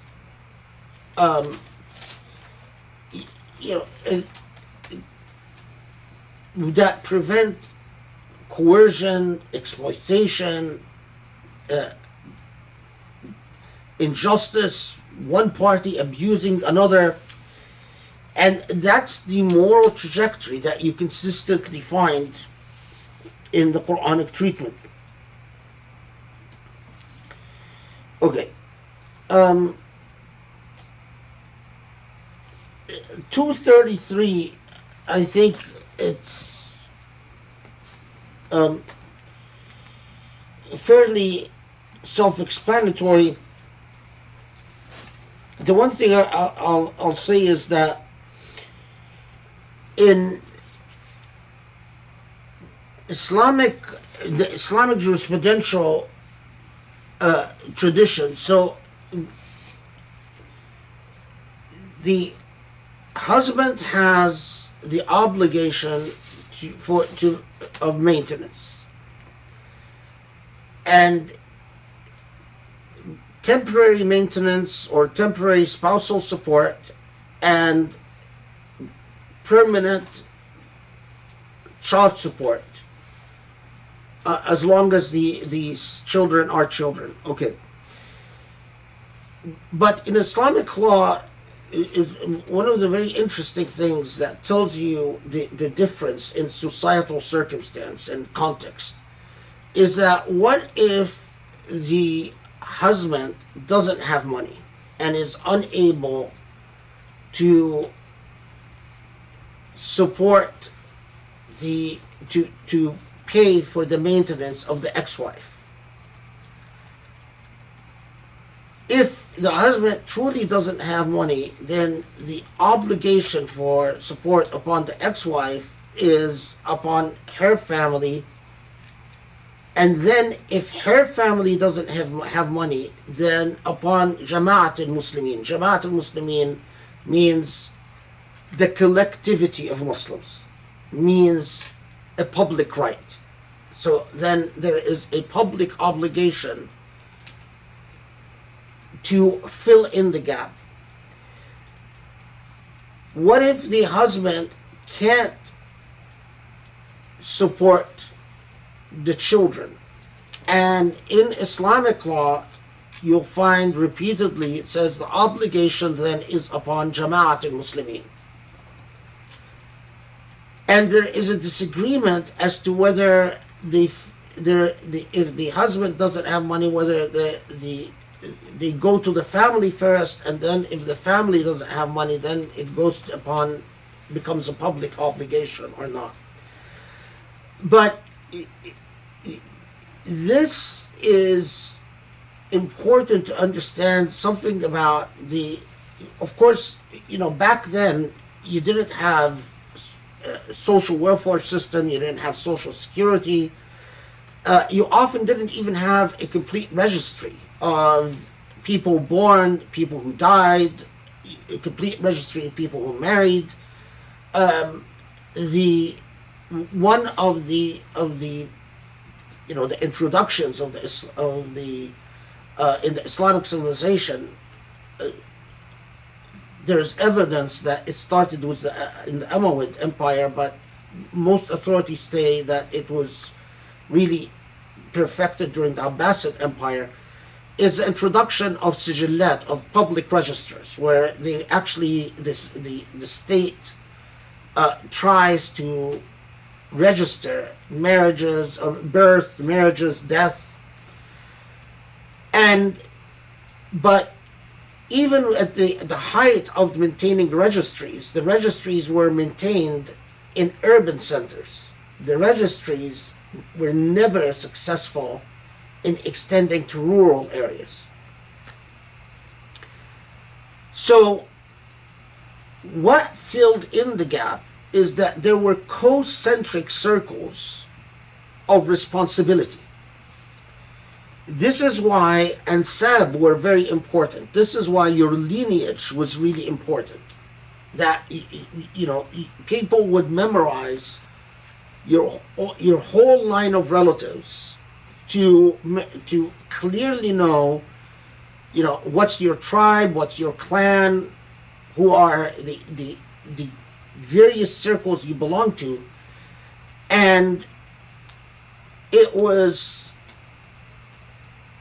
pre-Islamic era, it was considered, extremely shameful for a member of the tribe or a member of the clan, or leave alone a member of the family, to go without. So the idea that, someone in your family is starving or homeless and you're living in a home was something that would yu'ayyar bihi al-aba wal-abna, that it was something that would be used to shame generations to come. Oh, you are the person who left X, Y, and Z to starve in the streets. And that was very much a part of the culture. In the Islamic civilization, what was introduced was a cause of action. That if you, in fact, don't have means to support yourself, you can actually go and file a lawsuit against an uncle, against a cousin, against a distant relative, forcing that relative to take care of you. And there, of course, in Islamic law, there are, different rules as to means of verification of wealth and family relationship and so on. With modernity, and especially with colonialism, the registries used to be the place where that had the most complete registries, were often the religious institutions. So when the government would want to verify the registries as to who is married, who is divorced, who's divorced, who is born, and so on, they would often go to the religious institutions, especially the awqaf, and those responsible for the awqaf or the judiciary for the sijillat. And that is why among in Subh al-Asha fi Sanat al-Insha, he talks a lot, for instance, about the obligation of a faqih to study the ansab, because part of what your competence is to actually know the lineage and the genealogy of everyone. This changed radically with colonialism, because suddenly the Islamic institutions became marginalized and irrelevant, and it is the state that monopolizes the authority to maintain registries, and it adopts thoroughly the Western model that causes of action are there is no longer a cause of action of support. So although family law technically remains Islamic, but it remains Islamic only as to marriage and divorce and inheritance. But all the causes of action that were lineage-based were removed, were null and void. And this is according to French law and according to even in places like Malaysia or Indonesia, where the Adat law or the customary Sharia law, the Adat law maintained the infrastructure of support. But when Malaysia and Indonesia adopt English-based law, all of that is eradicated and all of that is erased. So then you ended up with a completely chaotic situation, because you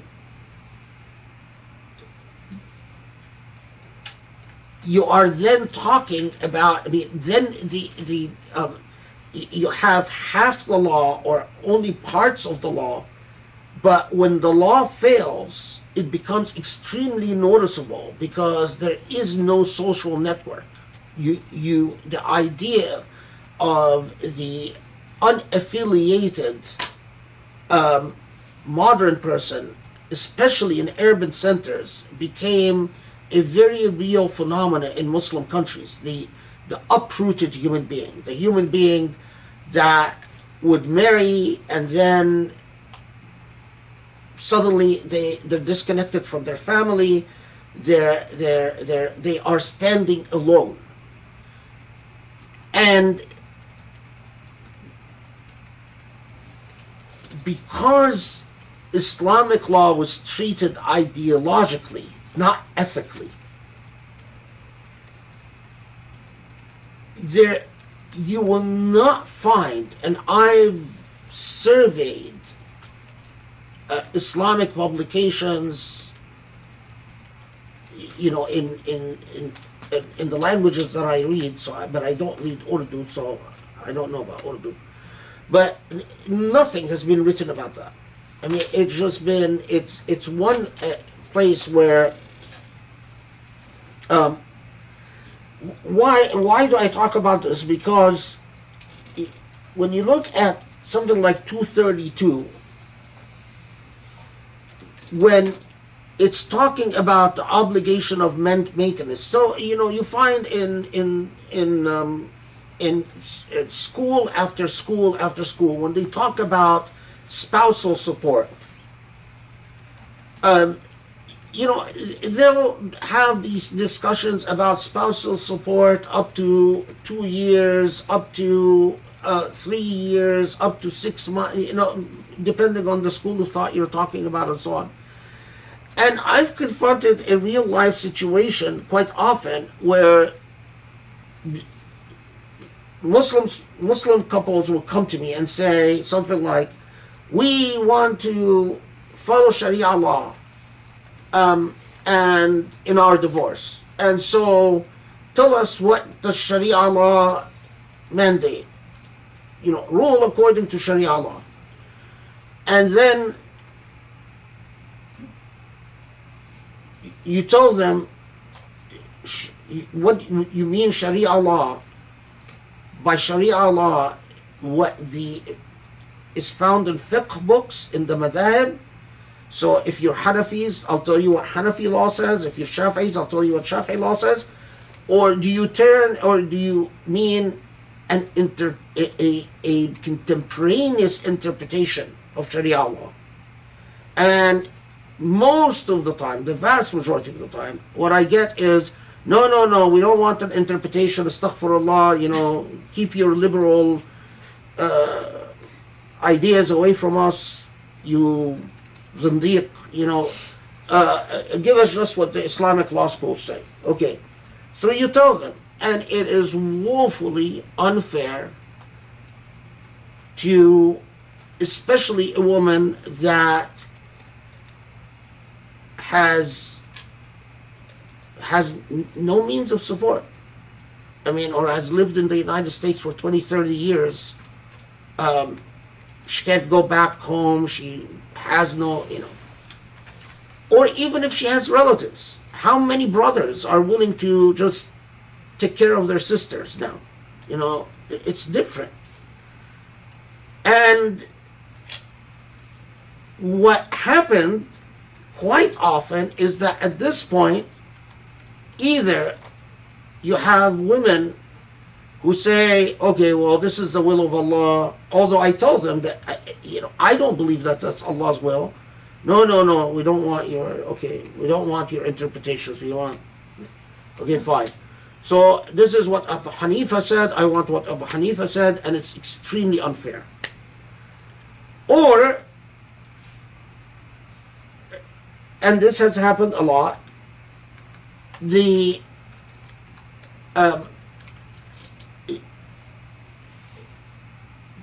at this point,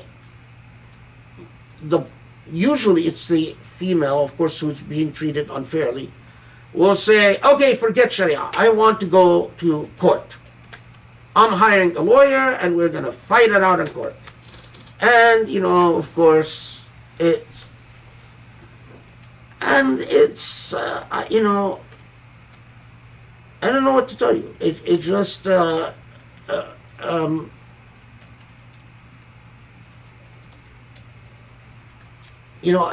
you can imagine what if Abu Hanifa existed in our day and age, what Imam al-Shafi'i existed in our day and age. I have absolute confidence that they would laugh at the idea that what they said 1400 years ago, or give or take a couple of hundred years, that this is what should be implemented, because it's not consistent with the spirit of what Allah decreed. 234 is self-explanatory. This is the waiting period upon the death of a husband. And notice again that the emphasis is فَإِذَا بَلَغْنَ أَجَلَهُنَّ فَلَا جُنَاحَ عَلَيْكُمْ فِي مَا فَعَلْنَ فِي أَنفُسِهِنَّ بِالْمَعْرُوفِ. The emphasis is on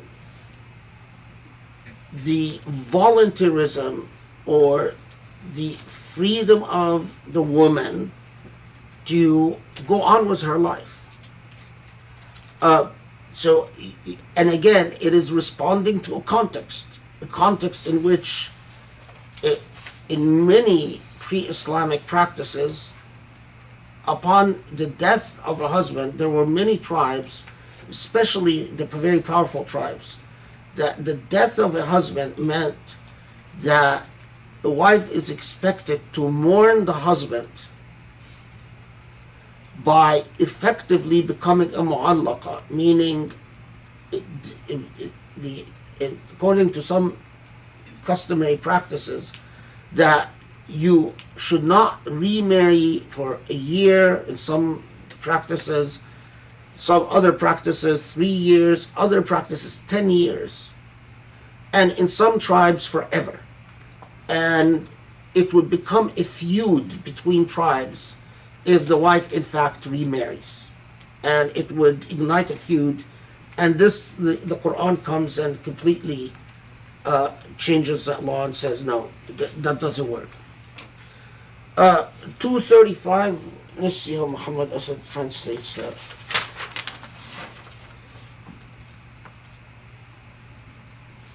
Okay. But you will incur, this is 235, but you will incur no sin if you give a hint of an intended marriage offer to any of these women, or if you if you conceive such an intention without making it obvious. For God knows what you intend to ask them in marriage. Do not, however, plight your troth with them in secret, but speak only in a decent manner, and do not proceed with tying the marriage knot ere the ordained term of waiting period has come to an end. And know that God knows what is in your mind, and therefore remain conscious of God. And know too that God is much forgiving and forbearing. Okay. ولا جناح عليكم فيما عرضتم به من خطبة النساء. So, two things. During the waiting period,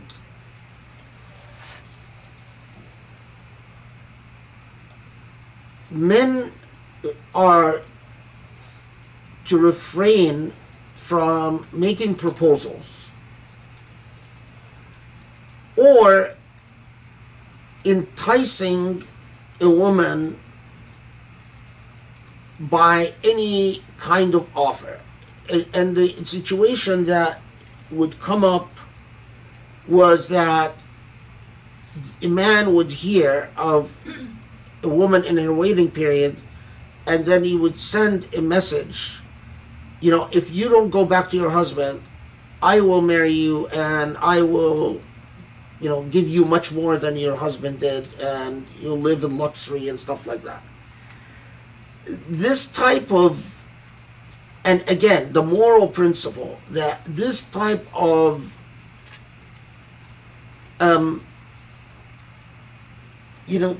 dealing in stealth is unbecoming. That's not how a Muslim acts. Muslim doesn't do things in secret like that. Which, inshallah, when we talk about secret marriages, wait until I unleash, because it's not the way Muslims act. It's not. Muslims act in the honorable way, and it is not honorable to do things in stealth and in secret and send hidden messages and under the table and stuff like that. And the other thing is, this ayah, other than the waiting period, is that avoid stealth dealings, because there were several fatwa in which men would go to a young woman who has not been married before and start courting her, and the intentions behind this courting are unclear, except that it's done in secret. And from these fatwa, which is, by the way, still till this our very day happens a lot in not in urban westernized centers, but especially in more traditional areas, where some sleazeball will go court a woman in secret, and then tell her, yeah, my intentions are that I'm going to talk to your parents, I'm in love with you, all that stuff, and then have his way with her and then dump her.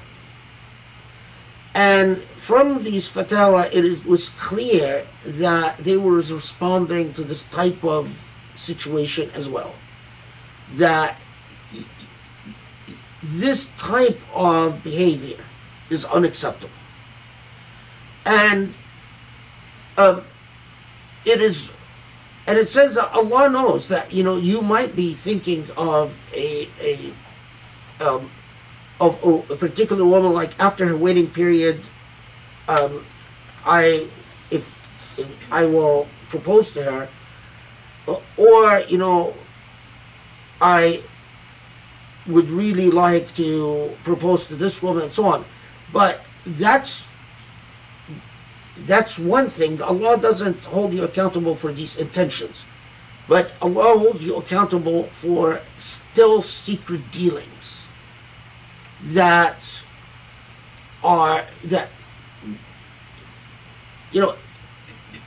regardless of the consequences and regardless of the ultimate results, because the ultimate results, maybe could end up being honorable, but there is a way of dealing that should be on the up and up, should be out in the open. Now, notice 237. وإن طلقتموهن من قبل أن تمسوهن وقد فرضتم لهن فريضة فنصف ما فرضتم إلا أن يعفون أو يعفو الذي بيده عقدة النكاح. That if you marry but you do not consummate, then you pay half the dowry, unless voluntarily and freely either the wife or the family of the wife says, don't worry about it, we don't want anything.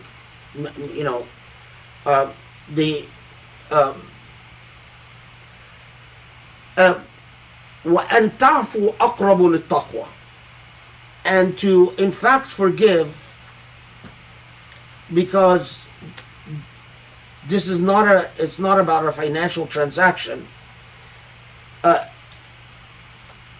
is closer to piety. And a good Muslim always, as we said before, does what is closer to piety. ولا تنسوا الفضل بينكم إن الله بما تعملون بصير. This little again phrase, ولا تنسوا الفضل بينكم, don't forget. Although my last name is Abu Fadl, I need to look at Muhammad Asad's translation for the word of Fadl.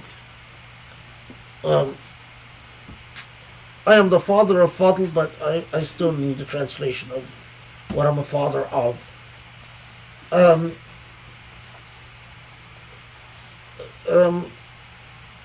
And do not, so, wow, okay, I'm embarrassed. So do not forget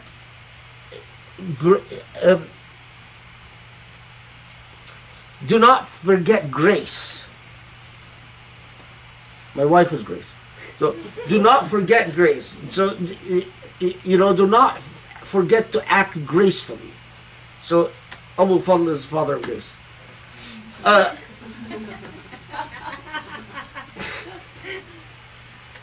The reason I've flagged this is that I can't tell you in divorce situations, maybe I'm scarred by all the divorces I've seen, but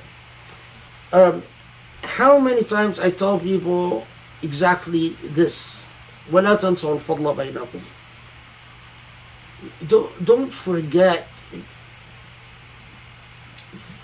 kindness between you. Don't forget decency between you. Don't forget, because when in a divorce, people become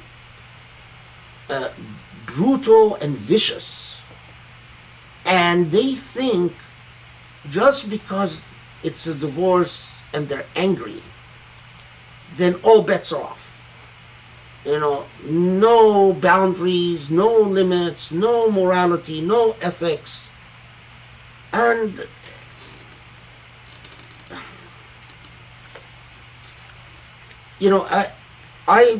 there's a reason I've never accepted to work on a divorce case for money. And the reason is that I never wanted to profit from the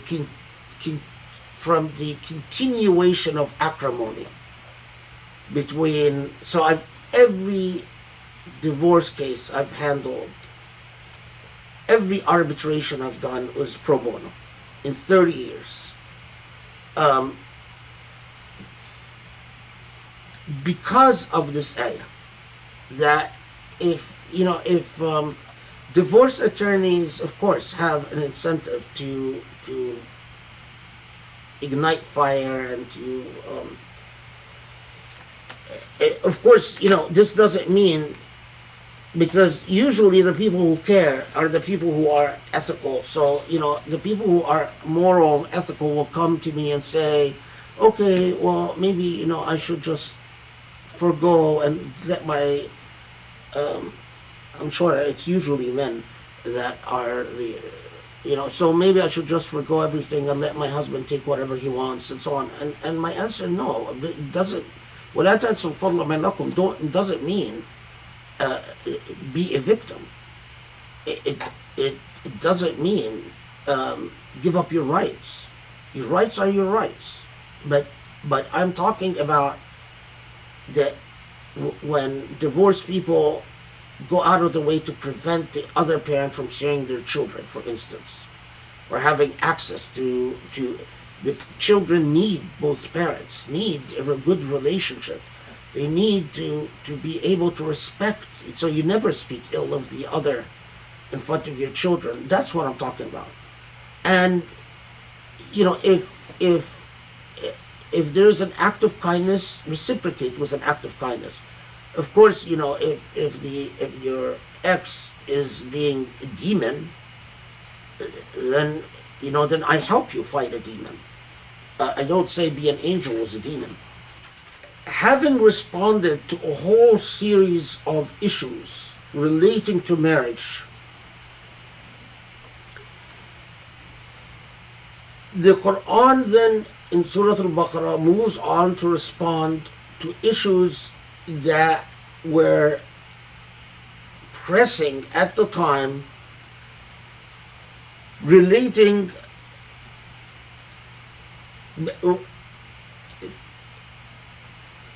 to the circumstance of war, and circumstance of war presented society with two realities. And it is to me it's always been powerful that the Quran addresses both with the same sense of urgency.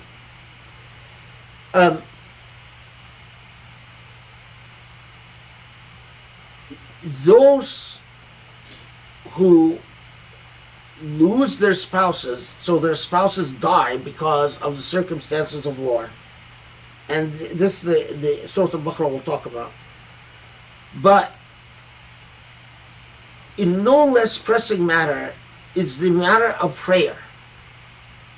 Because, think of just when you have some exceptional circumstance, like, may God forbid you're really ill, or you have, exams and you're freaking out.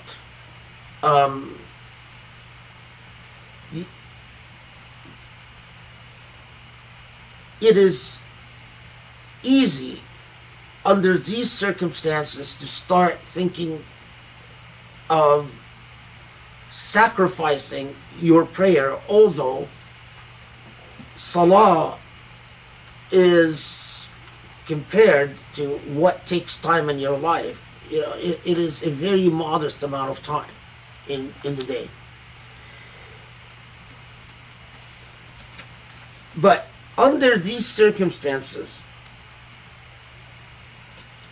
what particularly comes up where among the, not everyone who converted to Islam, although we often write the seerah as if everyone was a Sahabi, there were a lot of people who converted in Medina that converted because their people converted. It was the in thing. It was the in thing to do in Medina at the time. Most of the Aws and Khazraj converted, and Muslims have won a number of battles, and especially after Muslims won the battle of the Khandaq in Medina, a lot of people who were on the border said, well, it looks like Islam is here to stay, so let's be Muslims. But under the circumstances of the continuing hostilities, there were reports that some were, especially in the hardest prayer when you are fully active, the prayers during noon and asr, because these are the prayers that, you know, if you're waking up naturally at Fajr, because that's when your day starts, the easiest prayer to do is the one before you go to sleep, as long as you don't do it too late or you're very sleepy. But the one that sort of requires an interruption of a very active day are the Dhuhr and Asr. It says, Hafizu ala salah, as-salawat, wa salat al-wusta. So, and underscoring that absolutely persevere in prayer. وَقُومُوا لِلَّهِ قَانِتِينَ. But it goes then a step further. While it says persevere in prayer, then beyond that, and strive to turn faithfully to Allah. Qunut here doesn't necessarily mean salat al-qunut, but it is sincerity and perseverance in the sake of Allah. And then addresses the particular issue. فَإِنْ خِفْتُمْ فَرِجَالًا أَوْ رُكْبَانًا فَإِذَا أَمِنْتُمْ فَاذْكُرُوا اللَّهَ كَمَا عَلَّمَكُمْ مَا لَمْ تَكُونُوا تَعْلَمُونَ. So the complaint made by some is that, well, you know, we would be afraid of an attack, or we are traveling from one spot to another and we don't feel safe stopping to pray because we're not in secure circumstance. And so the Quranic is, well, if you're able to pray under, you know, basically standing on your feet under normal circumstances, do so. But if not, then pray on the backs of your camels or the backs of your livestock, however you're traveling. But once you are secure, فَاذْكُرُوا اللَّهَ كَمَا عَلَّمَكُمْ, then remember Allah as Allah has taught you. As Allah has taught you means prayer. So, and then the next ayah talks about, which we'll talk about inshallah, that about the widows and the loss of a husband. But the Quran responds to issue after issue after issue that comes up. And in the same way that when it talks about prayer, you see the absolute necessity of prayer. You know, no mincing of words. There is no sacrificing of prayer. If you have to pray on the backs of your horses or your camels, then do so. And the minute you have some safety and tranquility, focus on dhikrillah. So it is never the law without what the law, the foundation for the law, the moral anchor of the law. The law without the spirit that animates the law, is a corruption. That's why, if you remember much earlier on, I said that to study the Quran without piety, not hidden piety, but proud piety, widely proclaimed piety, to study Islamic law without piety, I think is an absolute corruption. Someone that comes to me and says, this is a great professor of Islamic law, I want to know their piety, quite honestly. It doesn't mean that you're very pious, then you're great in Islamic law. No, you could be very pious but an idiot in Islamic law.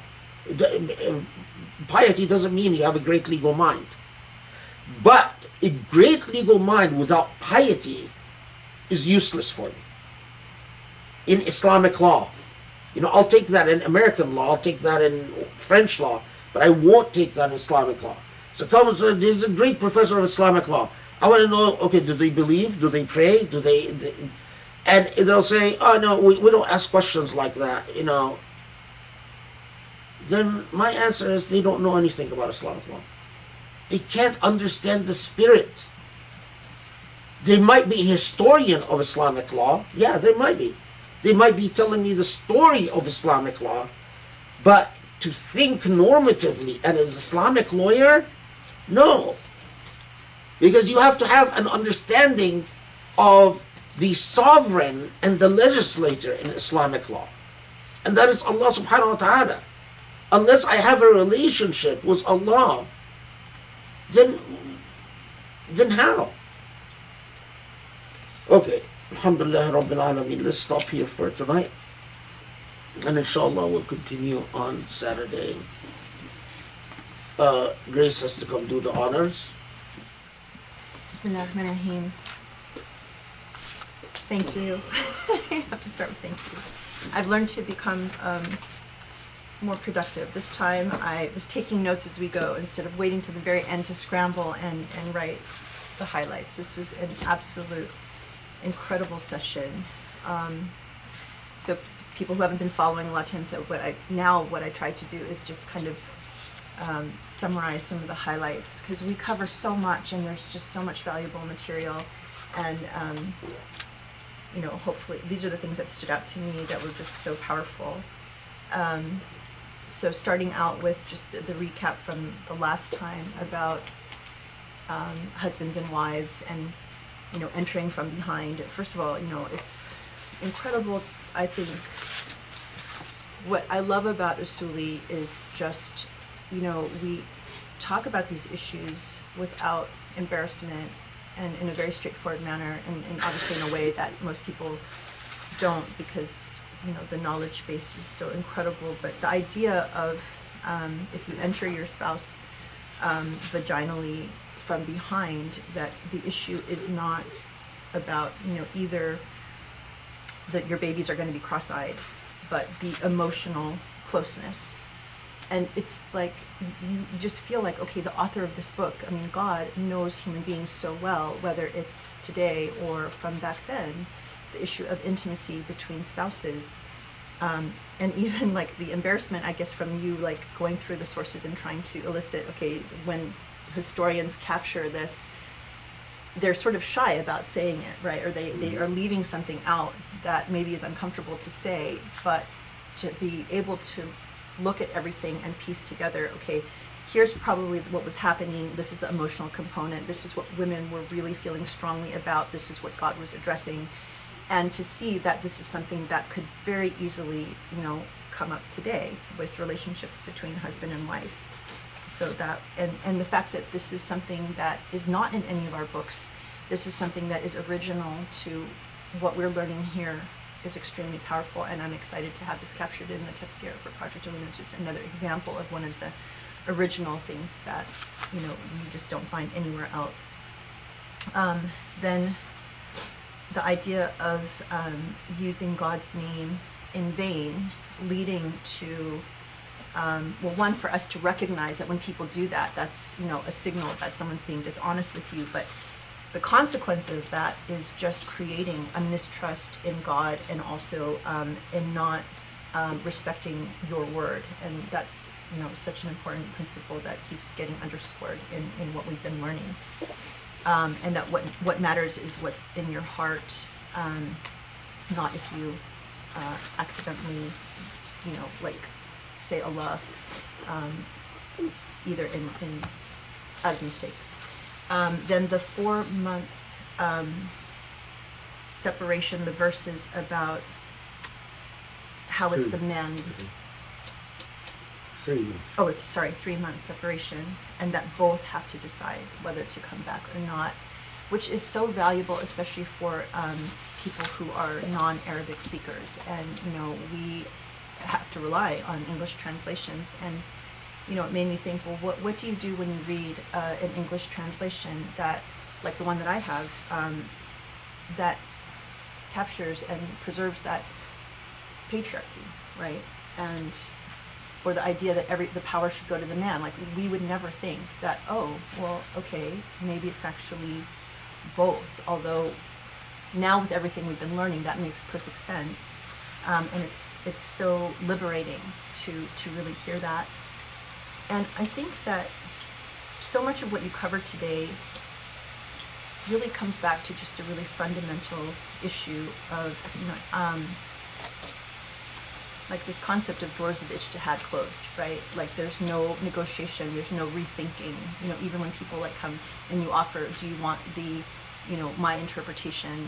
It's like, no, we have to, anything that requires brain power or, creativity or thoughtfulness is not something that we should even consider. Like that's some, I think that like what is so powerful about this and the fact that you articulated the Usuli method is just that you've given people permission, again, to think and to use their brain and to feel and respond to, I think, what is viscerally like you hear something, you know it's unfair, you know it's unjust, you know that it's backwards. It's such a powerful thing to say, no, this is the methodology. You must, as a matter of faith, think about your time, your place, your circumstances, apply the moral lesson. And when we keep hearing example after example after example through this, it's just so powerful and so liberating. And underscoring that this is a moral education that really must bring people from darkness to light. Like that is just as a heuristic. Is this something that can bring you from darkness to light is extremely powerful. And